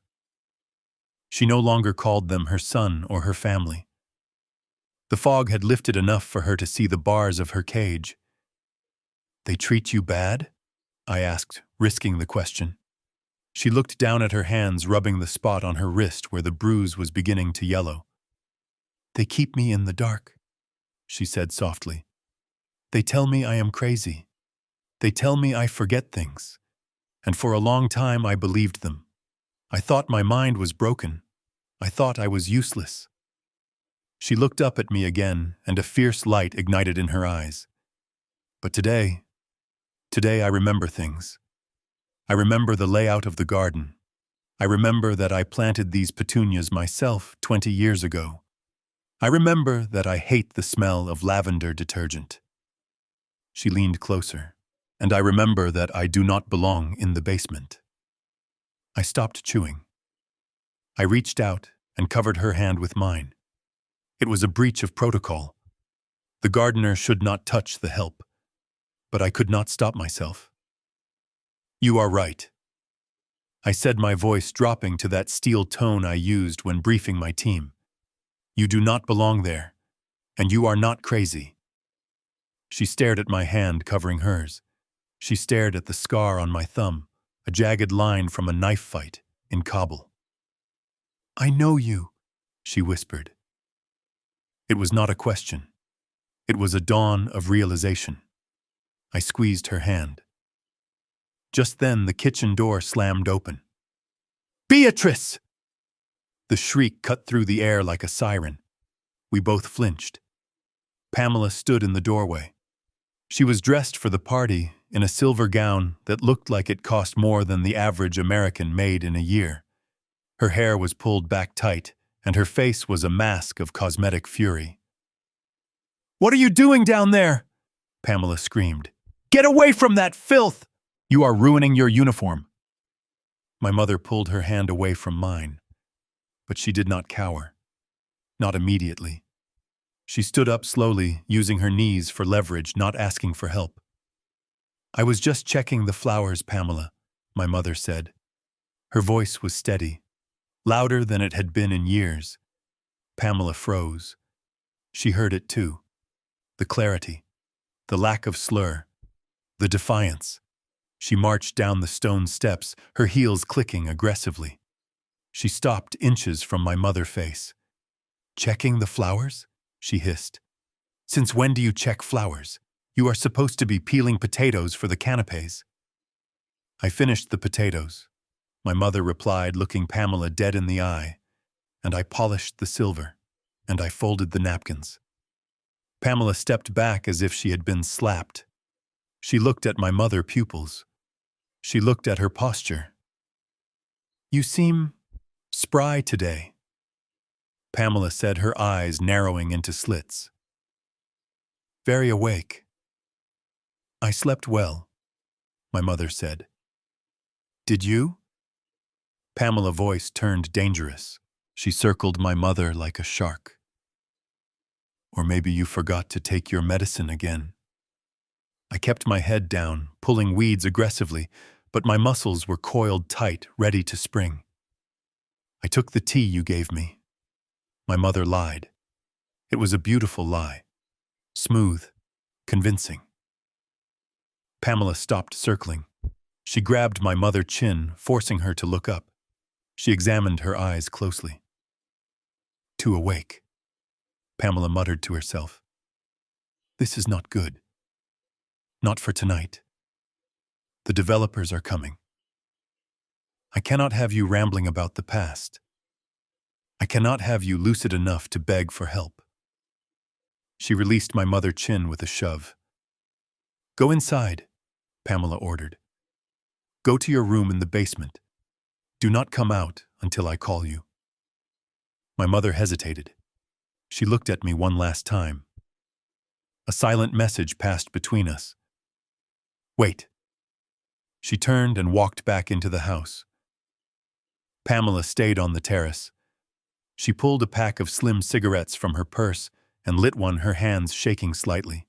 She paced back and forth, muttering. "She is fighting the dose. Tolerance. She must have built up a tolerance. Damn it." She took a long drag and exhaled a cloud of smoke.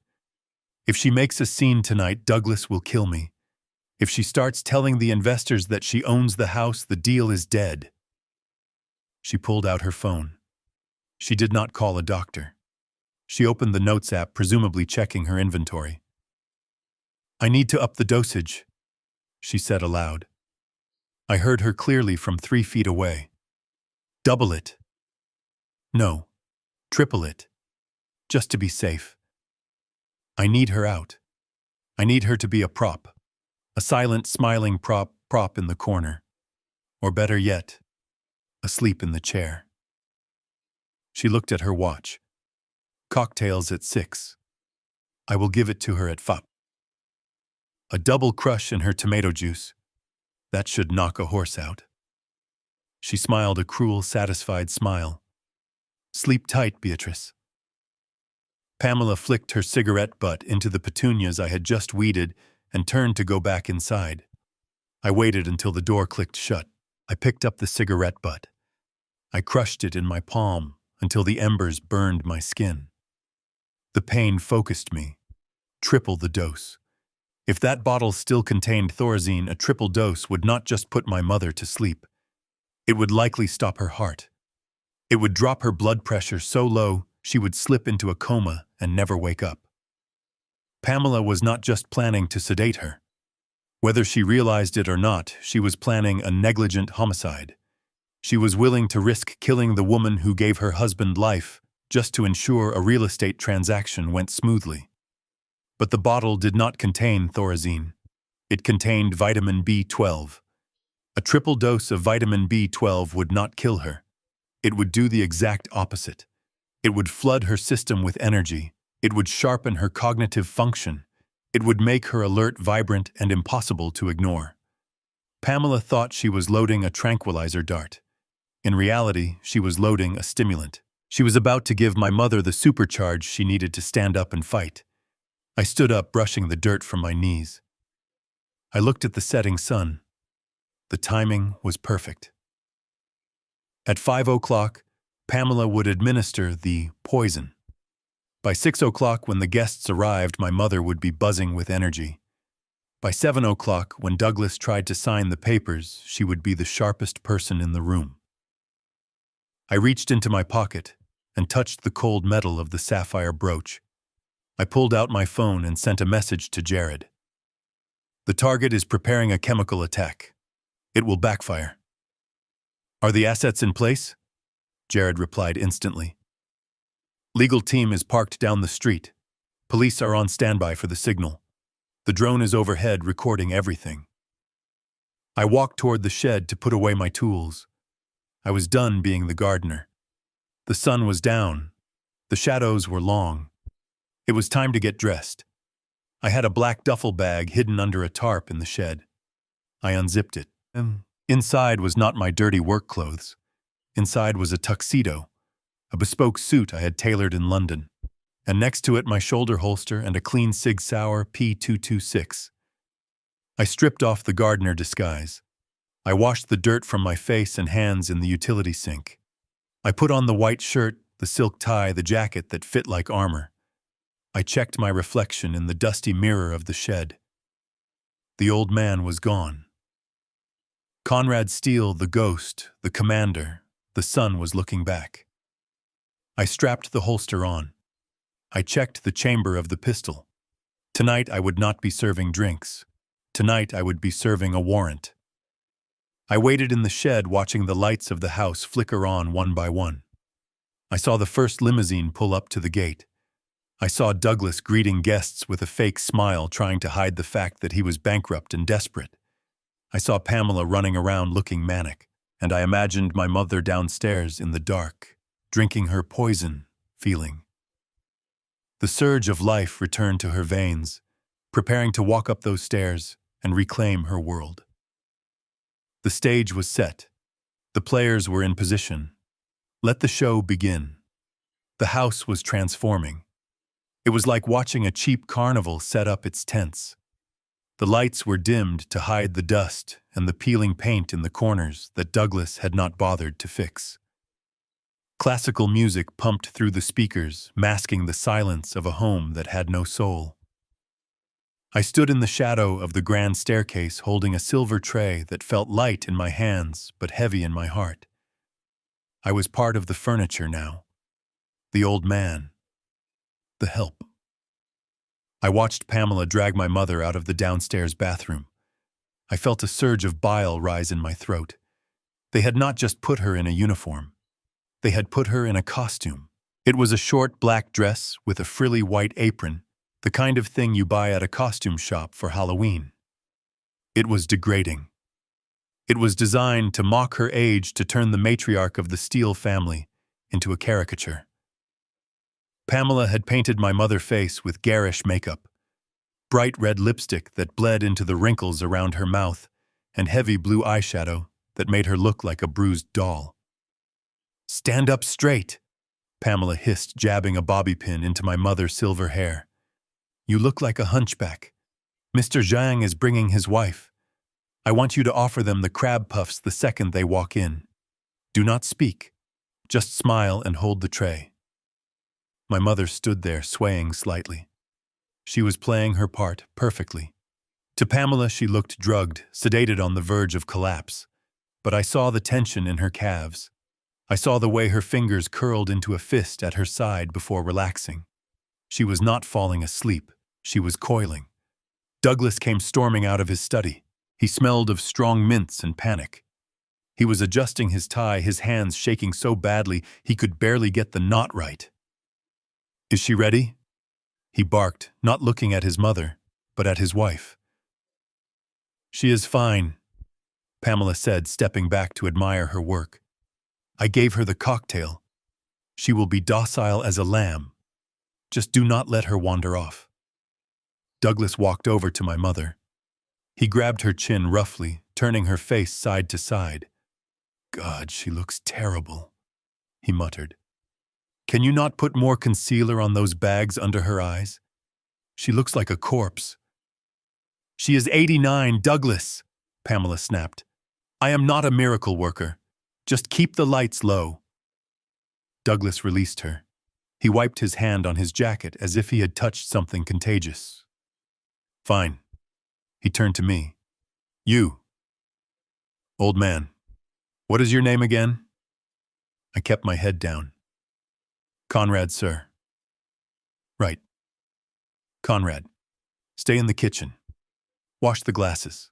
If I see you in the main hall while the investors are here, I will have security throw you through the window.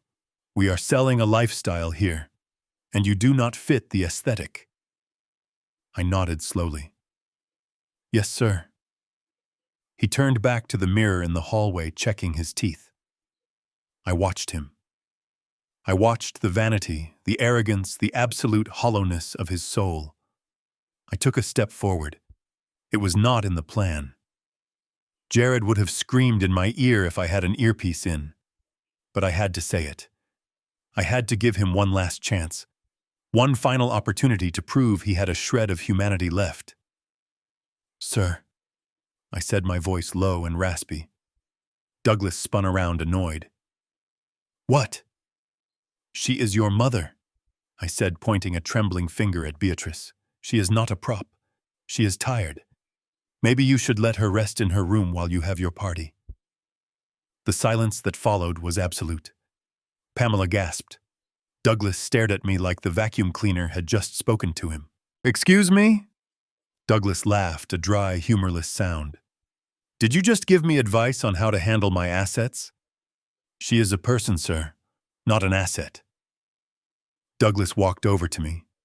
He moved into my personal space close enough that I could see the broken capillaries in his eyes. "Let me explain something to you," he whispered. "Because you seem to be confused about your station in life. That woman standing there is not a person. She is an expense. She is a drain. She is a leaky faucet that has been dripping away my inheritance for 20 years. He poked me hard in the chest.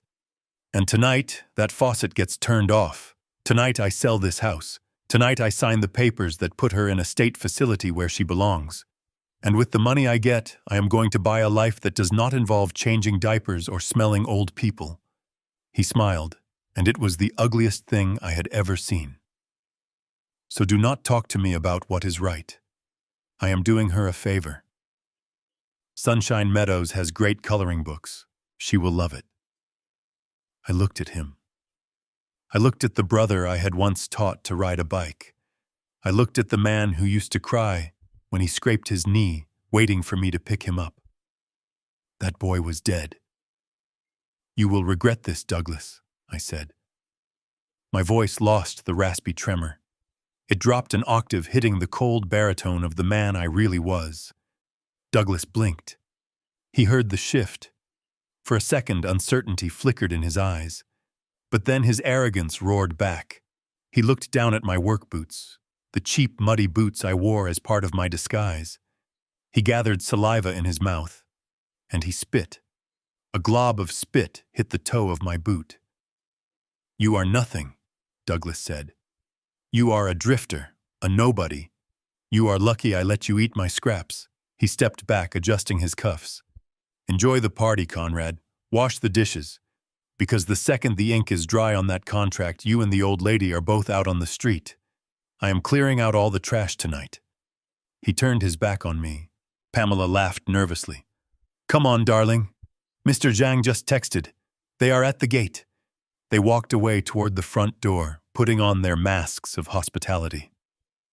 Douglas smoothed his hair, and Pamela fixed her smile. I stood there alone in the hallway. I looked down at the spit on my boot. I did not wipe it off. I looked over at my mother. She had watched the whole thing.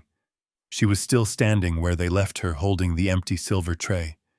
Her face was impassive, but her eyes were burning. She looked at the spit on my shoe. Then she looked up at me. She gave a nearly imperceptible nod. It was permission. It was a command. I turned and walked toward the kitchen. I did not stop at the sink.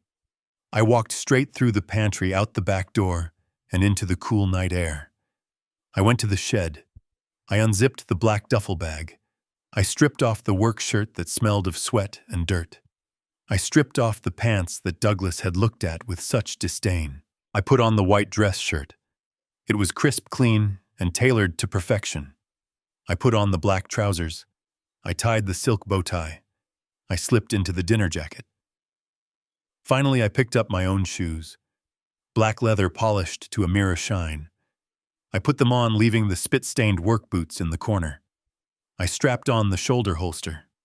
The weight of the Sig Sauer 226 was familiar, comforting. It was the weight of consequence. I checked my reflection one last time. The gardener was gone. Conrad Steele was back. I tapped my earpiece. "Jared, go for it, boss. Cut the power to the gate. Lock it down. Once the guests are inside, nobody leaves. Copy that. The trap is armed." I walked out of the shed. The wind caught the tails of my jacket. I walked across the lawn, not sneaking through the shadows this time, but walking straight down the center of the path. I could hear the music drifting from the house. I could hear the murmur of voices. The party had started.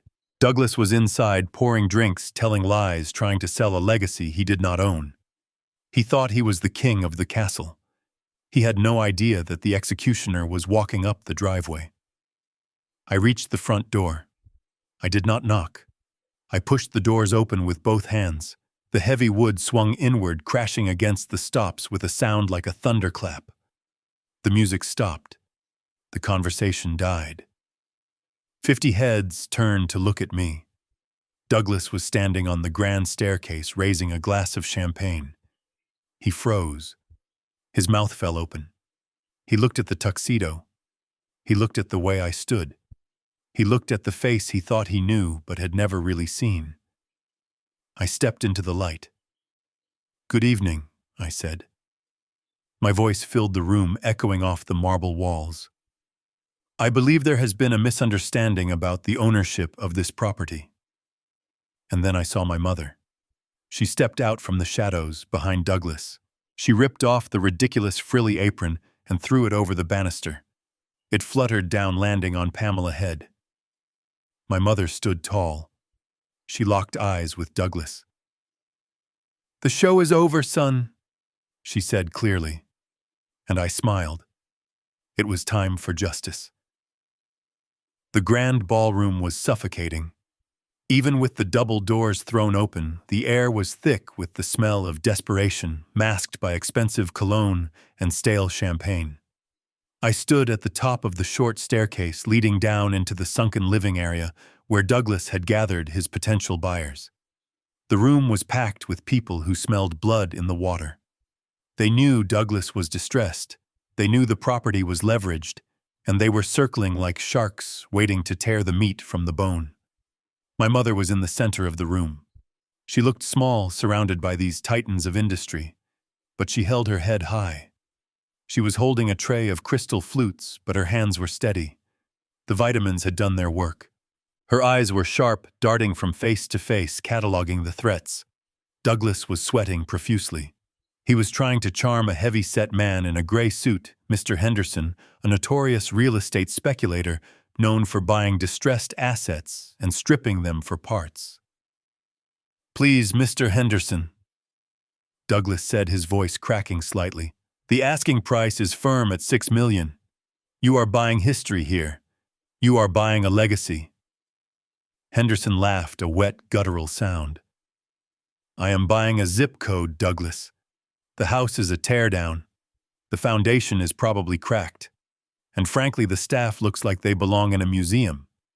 He gestured with his drink toward my mother. Hey, you. Sweetheart, Henderson called out. Bring that tray over here. My glass is empty. My mother hesitated. She looked at Douglas. Do as he says. Douglas hissed through his teeth. She walked over. She moved with a dignity that seemed to irritate Henderson. He did not want service, he wanted submission. As she reached out to offer him a fresh glass, he did not take the stem. Instead, his hand shot out and grabbed her wrist. He pulled her closer, spilling champagne onto his sleeve. You have got pretty eyes for an old girl, Henderson slurred. Why do you not give us a smile? You look like you are at a funeral. Let go of me, sir, my mother said. Her voice was clear. It cut through the murmur of the party. Henderson blinked, surprised by the resistance. He tightened his grip. The bruise on her wrist from where Douglas had grabbed her days before was right under his thumb. I saw her wince. I said smile, Henderson growled.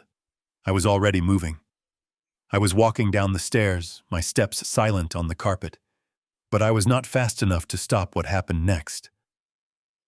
My mother twisted her arm, pulling away with a strength Henderson did not expect. He lost his balance slightly, and his other hand jerked, sending his glass of red wine flying. The dark liquid arched through the air and splashed across Henderson's gray suit and onto the pristine white rug that Douglas had mortgaged his watch collection to clean. The room went silent. You clumsy witch! Henderson roared, wiping at his chest. Look what you did! This suit cost $5,000! Douglas' face turned a shade of purple I had never seen before. The deal was crumbling before his eyes. The humiliation was total. He did not see his mother being assaulted. He only saw his money disappearing. He snapped. He lunged at my mother. He did not just yell. He raised his hand. Mother, you useless senile! The slap echoed like a gunshot. It was a backhand strike, vicious and uncontrolled. It caught her on the cheek, the same cheek she used to press against his forehead when he had a fever as a child. She stumbled back, dropping the silver tray. It hit the floor with a deafening crash, scattering crystal shards everywhere. She fell to her knees, holding her face. She did not cry out. She just looked up at him with a look of absolute betrayal. Douglas stood over her, panting, his hand raised to strike again. Get her out of here! He screamed at the security guards.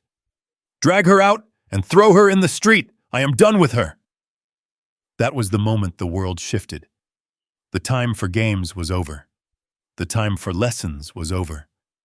I was no longer Conrad the brother. I was no longer the gardener.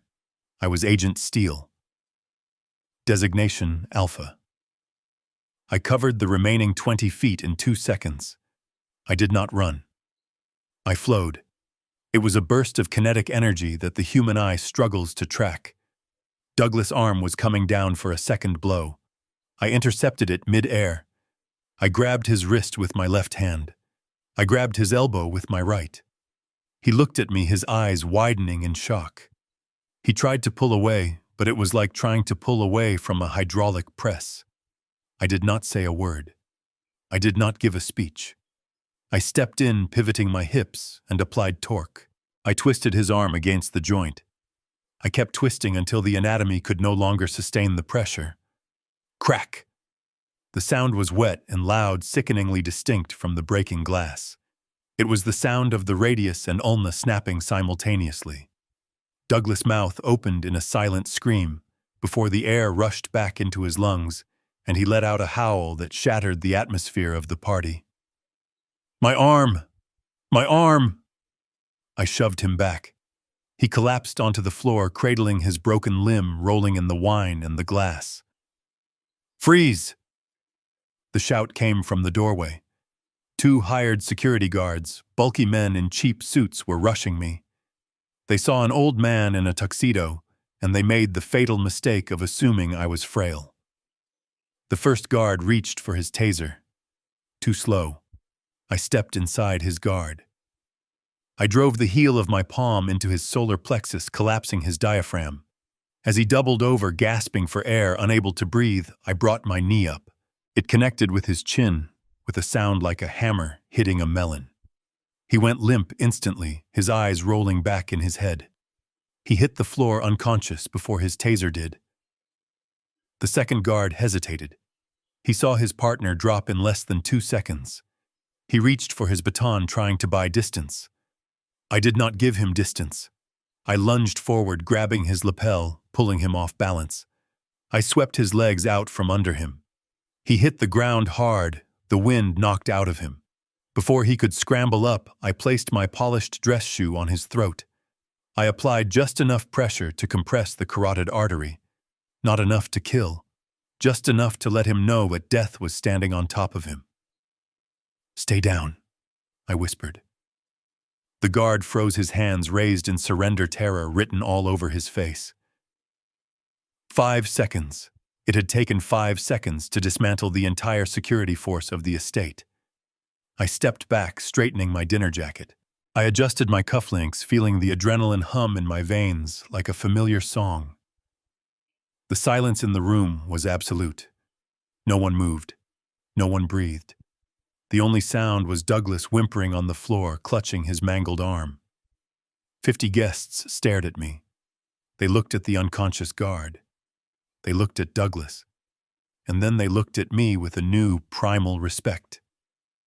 They realized suddenly that the wolf was not at the door. The wolf was in the room. I walked over to my mother. She was still on her knees, staring at me. Her cheek was red where Douglas had hit her, but her eyes were shining. She was not looking at a violent stranger. She was looking at her protector.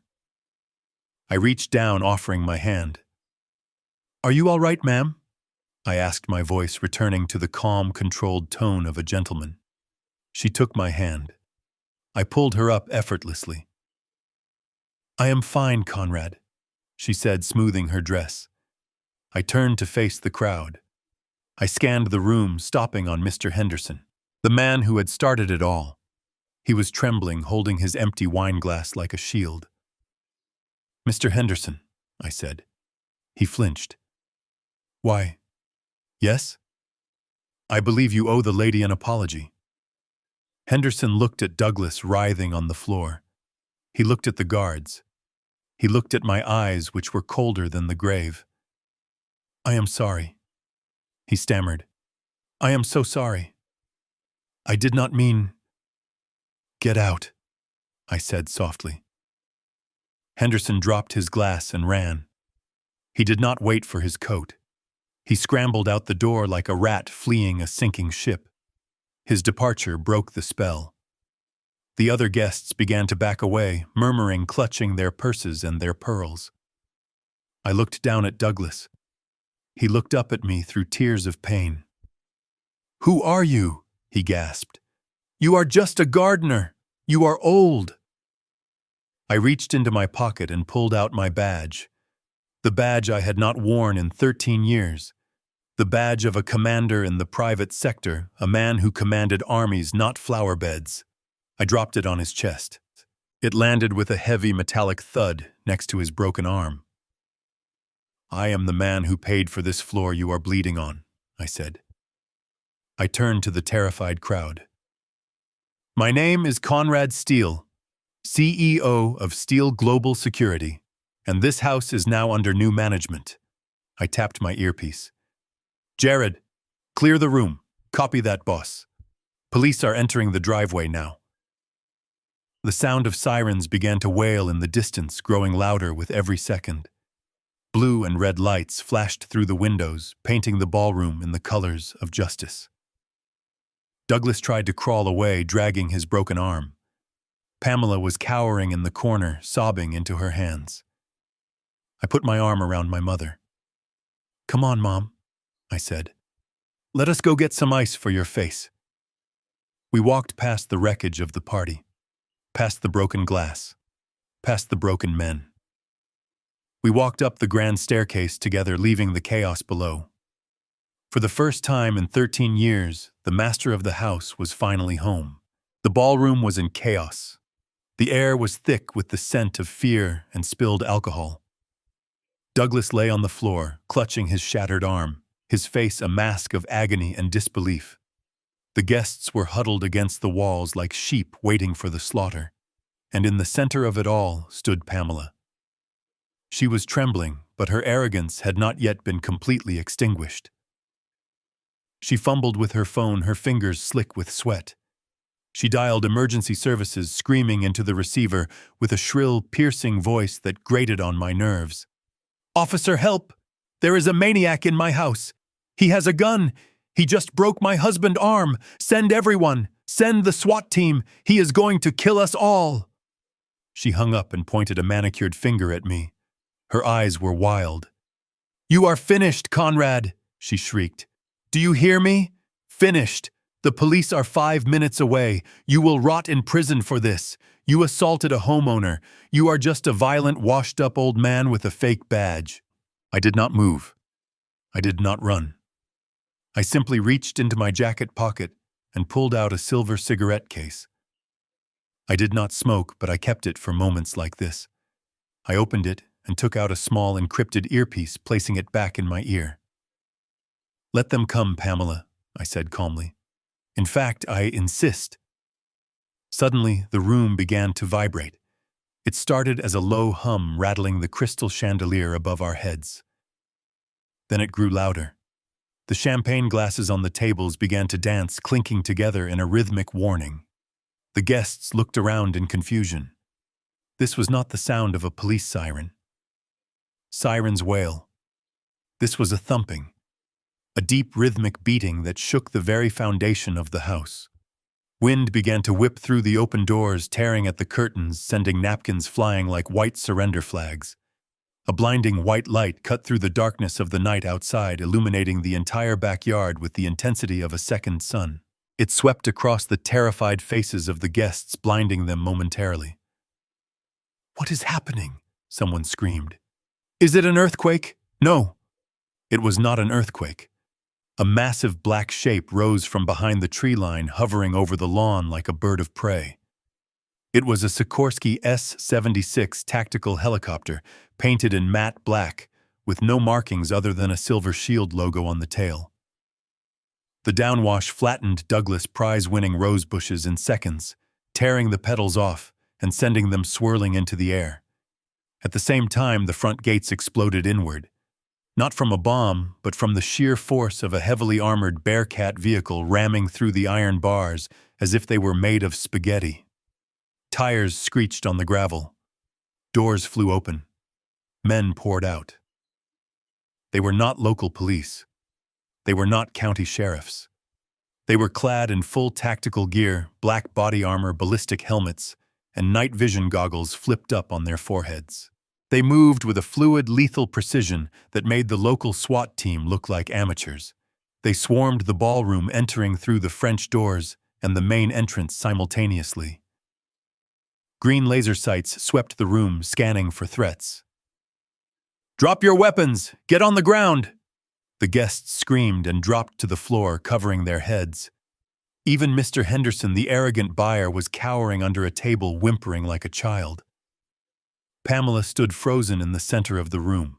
She looked at the men in black gear. She looked at the assault rifles. A twisted smile appeared on her face. She thought they were her saviors. She thought her hysterical phone call had summoned this army. "Over here!" she yelled, waving her arms frantically. "He is over here! The old man in the tuxedo! Arrest him! Shoot him!" She ran toward the lead operative, a tall man with broad shoulders and a terrifying stillness about him. She grabbed his tactical vest, trying to pull him toward me. "Did you hear me? Take him down! He is dangerous!" The operative did not even look at her. He simply brushed her hand away, as if she were a nuisance fly. He kept walking straight toward me. Pamela stumbled back, shocked. "What are you doing?" "I am the victim here. That man is a criminal. He is a gardener." The operative stopped 3 feet in front of me. He snapped his heels together. The sound echoed in the silent room. He raised his gloved hand in a crisp, sharp salute. Target secured, Commander. The perimeter is locked down. Local law enforcement has been intercepted and told to stand down. This is now a federal jurisdiction operation under the Steel Global Charter. I returned the salute slowly, casually. At ease, Jared. Jared removed his helmet, revealing his face. He looked at Pamela, who was standing there with her mouth open, catching flies. Then he looked at Douglas, who was still moaning on the floor. Jared smirked. A cold, professional smirk. Sorry for the noise, boss. We had to make an entrance. You wanted a statement, right? I nodded. A statement is exactly what I wanted. Pamela looked back and forth between us, her brain trying to process the impossibility of the scene. Boss, she whispered. Why are you calling him boss? He is nobody. He is Conrad. He sleeps in the basement. Jared turned to her. His voice was like gravel. Ma'am, the man you have been treating like a servant is Conrad Steele. He is the founder and CEO of Steel Global Security. We provide protection for heads of state high-value intelligence assets and 3 sovereign nations. We have 4,000 operatives worldwide. He paused, letting the numbers sink in. Commander Steele is not a gardener. He is not a drifter. His personal net worth is estimated at $400 million. And this team? We do not answer to the police, we answer to him. The silence that followed was heavy enough to crush bones. Pamela's face drained of all color. She looked like a ghost. She looked at me, really looked at me for the first time. She saw the tuxedo that fit too perfectly. She saw the command in my posture. She saw the way these armed men looked at me with absolute reverence. 400 million? She stammered. Douglas stopped moaning. He pushed himself up on his good arm, staring at me with wide, terrified eyes. The pain of his broken bone was momentarily forgotten, replaced by the agonizing realization of what he had done. Conrad? Douglas rasped. Is that true? I walked over to him. I stood over my brother, looking down from a great height. I crouched down so my face was level with his. I tried to tell you, Douglas, I said softly. I told you I sent money. I told you I was working. But you were too busy stealing pennies to realize you were sitting on a gold mine. I reached into my pocket and pulled out a folded piece of paper. It was the deed to the house. The original deed. You tried to sell my house for $6 million because you owe $80,000 to a bookie. I laughed, a low, dark sound. Douglas, $80,000 while I am eating breakfast. I stood up and turned to Jared. Show them. Jared nodded. He signaled to one of the men who was carrying a large metal briefcase. The man stepped forward and placed the case on a table, shoving aside the expensive hors d'oeuvres. He opened it. Inside were stacks of files, thick legal documents stamped with government seals. Jared picked up the first file. This is a record of the illegal prescription drugs you have been administering to Beatrice Steele for the last 5 years. That is a Class A felony, attempted murder by chemical poisoning. He picked up the second file. This is the forensic accounting of the trust fund. Wire fraud, embezzlement, money laundering. You stole $2.4 million intended for your mother's care and gambled it away on online poker and bad investments. He picked up the third file. And this. This is the pièce de résistance, the forged death certificate of Conrad Steele. You declared a living man dead to bypass estate laws. That is fraud against the state and federal government. Jared looked at Douglas and Pamela with eyes that promised no mercy. You are not just bankrupt. You are going to federal prison for the rest of your natural lives. Pamela collapsed. Her legs just gave out, and she slid down the wall, sobbing hysterically. No, no, please. We did not know. Conrad, please. We are family. Family? I repeated the word, tasting the bitterness of it. I walked over to my mother. She was standing by the fireplace watching the scene unfold. She did not look surprised. She looked vindicated. I took her hand. "This is my family," I said. "The woman you drugged. The woman you made scrub floors. The woman you were going to throw into a state home to die." I looked at the guests who were still cowering on the floor. "Get out," I said. They did not need to be told twice. They scrambled for the doors, stepping over the broken glass, running past the armed guards, fleeing into the night. Only the four of us remained. Me, my mother, and the two people who had tried to destroy us. "Jared," I said. "Yes, Commander. Take the trash out." Jared gestured to his men. Two operatives moved forward. They hauled Douglas up by his good arm, ignoring his screams of pain. Two others grabbed Pamela, who was kicking and screaming, dragging her across the marble floor she loved so much. "Where are you taking us?" Douglas yelled. "You cannot do this. I have rights." I watched them being dragged toward the door. "You have the right to remain silent, Douglas. I suggest you use it. You are going to a black site holding facility until the FBI arrives to process you in the morning. Enjoy the ride. The seats in the van are metal. No heating." They were dragged out into the night. The heavy doors slammed shut behind them, echoing with a finality that felt like the closing of a tomb. The room was quiet. The helicopter engine whined down outside. I looked at my mother. She looked at the soldiers standing guard. She looked at the ruined party. Then she looked at me and smiled. "You always did know how to make an entrance, Conrad." I smiled back, feeling the weight of 13 years lift off my shoulders. "I told you, Mom," I said. "Steels do not break. We just reload."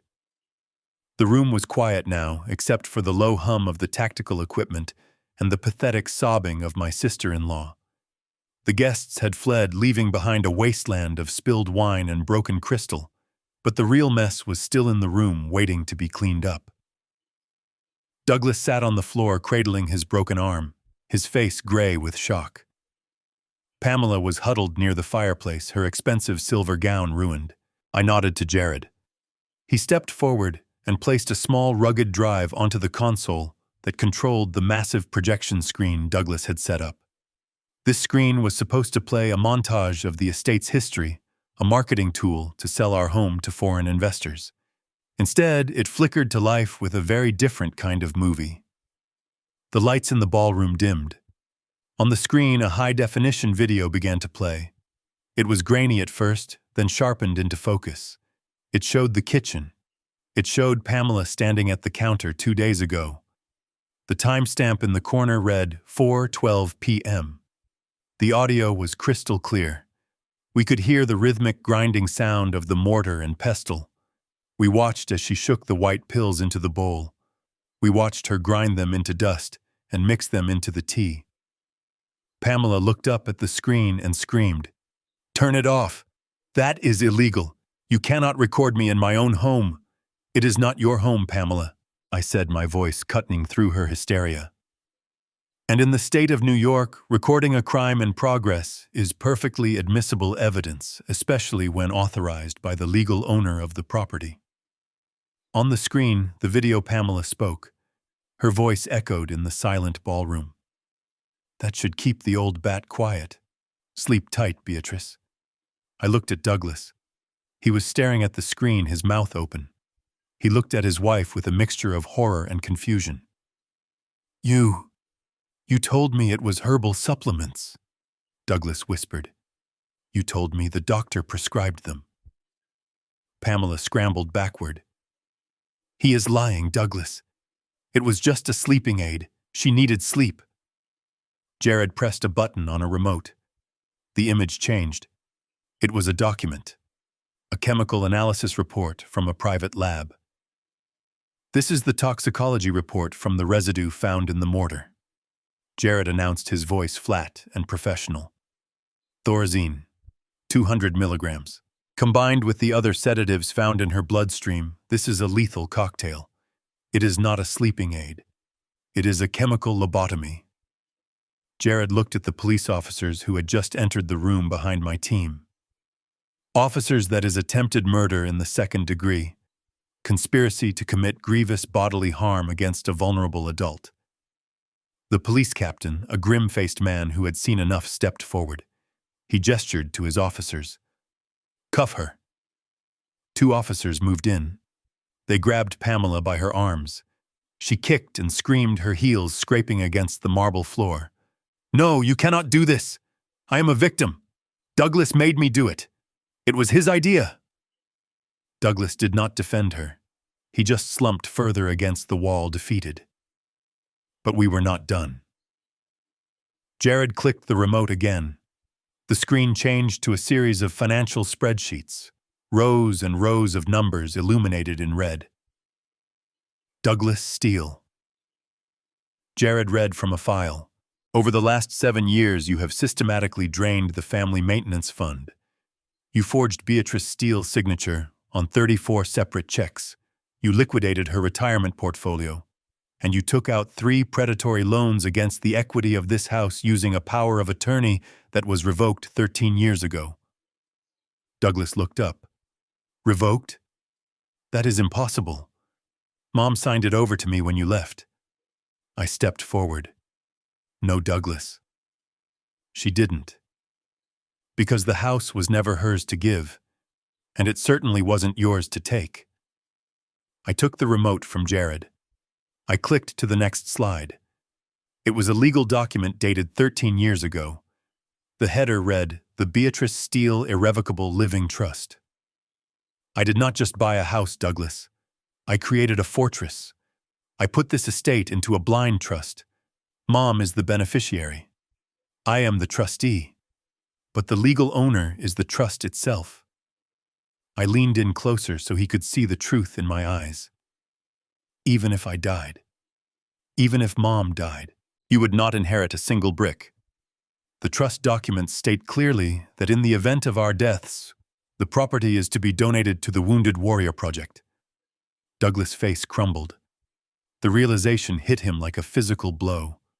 All his scheming, all his plotting, the fake death certificate he had filed, the lawyers he had bribed. It was all for nothing. He had been trying to steal smoke. "So, I own nothing?" he whispered. "You own the clothes on your back," I said. "And considering those are stained with wine and blood, I would say your net worth is currently negative." Just then there was a commotion at the front door. A police officer dragged a young man into the room. It was Justin. He had been hiding in the pool house, trying to sneak out the back gate. He was wearing a hoodie pulled low over his face, but he was sobbing. "Let me go! I did not do anything! Grandma, tell them!" The officer shoved him forward. "We found this in his pocket." The officer held up a velvet pouch. He dumped the contents into his hand. It was the sapphire brooch. My mother gasped. She touched her chest, realizing it was gone again. He must have swiped it during the chaos of the fight. Jared clicked the remote one last time. The screen showed the interior of the pawn shop from yesterday. It showed Justin handing over the brooch. It showed him taking the cash. "We recovered the item this morning," Jared said. "But the transaction was completed. That is grand larceny, trafficking in stolen goods. And since the value of the item exceeds $5,000, it is a felony." Justin looked at his father on the floor. He looked at his mother being handcuffed. He looked at me. "Uncle Conrad, please, I was just borrowing it." I looked at the boy I had once carried on my shoulders. I saw no remorse in his eyes, only fear of consequences. "You stole from the woman who raised you," I said coldly. "You laughed when she fell. You sold her memories to pay for your gambling." I turned to the police captain. "Take him." Justin screamed as the cuffs clicked onto his wrists. "Dad! Do something!" But Douglas could do nothing. He was being lifted up by 2 paramedics, his broken arm splinted, but his freedom gone. Jared walked over to Douglas. He handed him a single piece of paper. This is a restraining order, effective immediately. You are not to come within 500 feet of Beatrice Steele or this property. If you do, you will be arrested for violating a federal protection order. Douglas looked at me one last time before they hauled him away. You ruined us, Conrad. He spat. You destroyed your own family. I looked at him, and then I looked at my mother standing tall and safe for the first time in years. I did not destroy this family, Douglas. I saved it. I just cut out the cancer. The police led them out. Pamela screaming threats. Justin crying for his lawyer. Douglas silent and broken. The heavy oak doors closed behind them. The sirens wailed into the night, fading as they drove away toward the county lockup. The room was suddenly very quiet. I exhaled a breath I felt like I had been holding for 13 years. The adrenaline began to fade, leaving a deep, bone-weary exhaustion. Jared signaled his team. The men in black tactical gear began to file out, disappearing as quickly and silently as they had arrived. I was left alone in the ruin of the ballroom with my mother. She stood in the center of the room looking at the empty door. She looked at the shattered crystal on the floor. She looked at the screen where the evidence of her betrayal was still frozen. Then she turned to me. "Is it over?" she asked softly. I walked over to her. I took her hands in mine. They were rough from years of scrubbing floors, but they were warm. "Yes, Mom. It is over. The house is yours. The money is yours. And they can never hurt you again." She looked around the massive empty room. "It is too big," she said. "It is too quiet." "We can sell it," I said. "We can buy a cottage by the sea. Or we can travel. You always wanted to see Italy again." She smiled, and for the first time it was a real smile, a smile that reached her eyes. "Italy sounds nice," she said. "But first, Conrad." "Yes? I think I would like a cup of tea. A real cup of tea. And maybe a pair of shoes that do not have tape on them." I laughed. It was a rusty sound, but it felt good. "I think we can arrange that." I put my arm around her and led her out of the ballroom, away from the memories of the pain. We walked toward the kitchen, leaving the lights on behind us. The war was over. The soldier was home. And justice. Justice tasted sweeter than any wine Douglas had ever bought. The heavy iron gates of the estate slammed shut with a finality that echoed like a prison door closing. Douglas stood on the cold asphalt of the public road. He was shivering violently. His tuxedo shirt was torn and stained with red wine that looked like dried blood in the moonlight. His right arm was splinted, improvised by the paramedics before they handed him his release papers, but the pain was throbbing in rhythm with his heartbeat. He watched the red taillights of the police cruisers fade into the distance, carrying his wife and son away. Pamela to a holding cell for attempted murder. Justin to a detention center for grand larceny. And Douglas was left here. Nowhere. He patted his pockets frantically with his good hand. Empty. No phone. No wallet. No keys to the Porsche that was sitting dead in the driveway inside. He had nothing. He was a man who had woken up thinking he was a king about to sell his kingdom and was going to sleep a beggar with less than 0 to his name. I stood on the other side of the gate. I looked through the black iron bars at the man I had shared a bunk bed with as a child. The man I had protected from bullies in the schoolyard. Now he was the bully, and I was the wall he had crashed into. Douglas gripped the bars with his good hand, his face pressed against the metal. "Conrad, wait. Please. You cannot leave me here. It is freezing. I have a broken arm. I have nowhere to go. The banks took my apartment. My cards are locked. I do not even have money for a bus." I looked at him. I searched my heart for a flicker of pity. I searched for that brotherly instinct that usually overrides logic. But I found nothing. I felt the same detached clinical observation I felt when looking at a neutralized target in the field. "You have 2 legs, Douglas," I said, my voice flat. "Start walking." "Walking? Where? To the city? It is 30 miles away." "Then you better start now. It will keep you warm." "Conrad, please," he sobbed, sliding down the bars until he was kneeling on the pavement. "I am your brother. Blood is thicker than water." "You said that. You used to say that all the time." I stepped closer to the gate. The security lights cast long shadows across my face.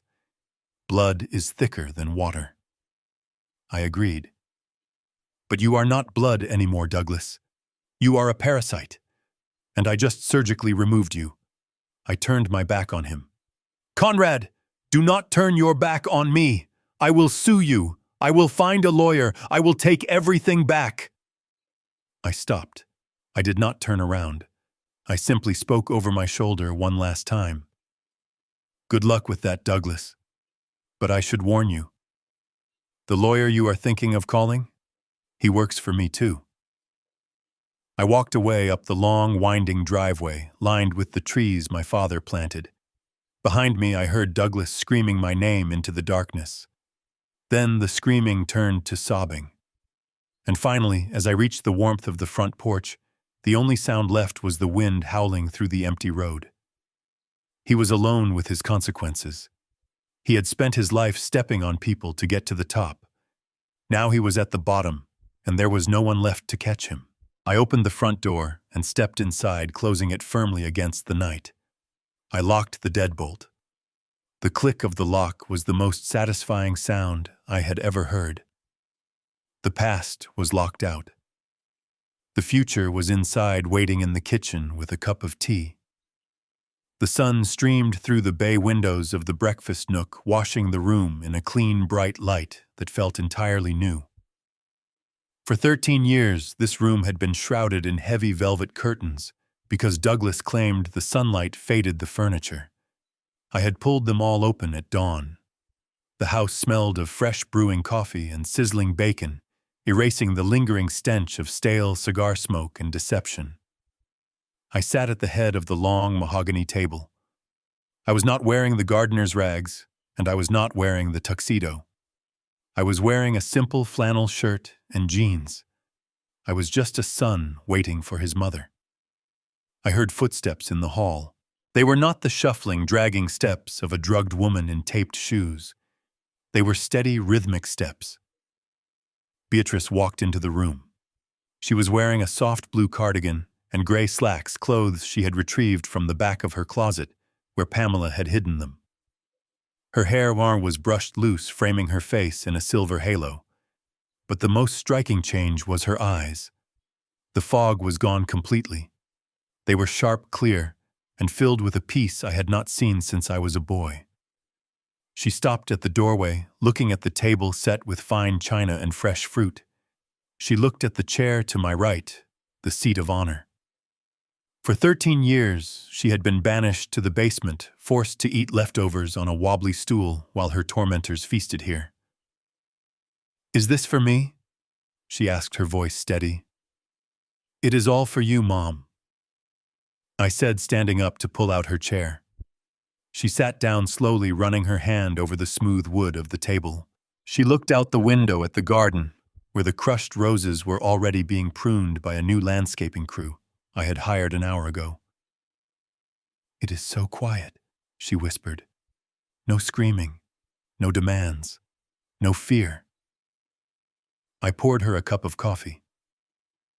Real coffee, dark and rich, not the watered-down slop Douglas allowed her to have. "They are gone, Mom, and they are not coming back." She took a sip, closing her eyes as the warmth spread through her chest. She looked at me over the rim of the cup. "Conrad," she said, "I remember everything now. I remember the lies. I remember the pills. But mostly, I remember waiting. I waited every day for you. I reached across the table and took her hand. I am sorry it took so long. She squeezed my fingers. You came when it mattered. You saved me from the dark. We ate in silence for a while. It was a comfortable silence. The kind of silence that only exists as bonds between two people who have fought a war and won. I watched her eat with an appetite that had been suppressed for a decade. She was not just feeding her body, she was reclaiming her life, bite by bite. After breakfast, she stood up and walked to the French doors. She looked out at the vast estate that was finally legally hers. "What do we do now?" she asked. "Whatever you want." I joined her at the window. We have the time. We have the resources. She turned to me and smiled. The sapphire brooch was pinned to her cardigan, catching the morning sun. "I think I want to plant new roses," she said. Douglas hated roses. He said they were too much work. But I like them. They have thorns. They know how to defend themselves. I laughed. Roses it is. I looked at my mother standing there, strong and free. I realized then that the mission was not just about punishment. It was about restoration. I had spent my life in the shadows thinking justice was a bullet or a prison cell. But true justice was this: a quiet breakfast, a sunny window, and a mother who knew she was loved. People say revenge is a dish best served cold. They are wrong. Revenge is hollow. What we got was justice. And justice might come late. It might take 13 years and travel halfway across the world, but when it finally arrives, it pays out with interest. I am Conrad Steele. I came home to find a tragedy, and I turned it into a victory. To everyone listening out there, watch your circle closely. Protect the ones who raised you, and never underestimate the power of a son who has nothing left to lose. If you enjoyed this story of justice served, hit that like button and subscribe to the channel. Tell me in the comments, would you have forgiven Douglas, or would you have left him at the gate just like I did? Until next time, stay safe and keep your eyes open.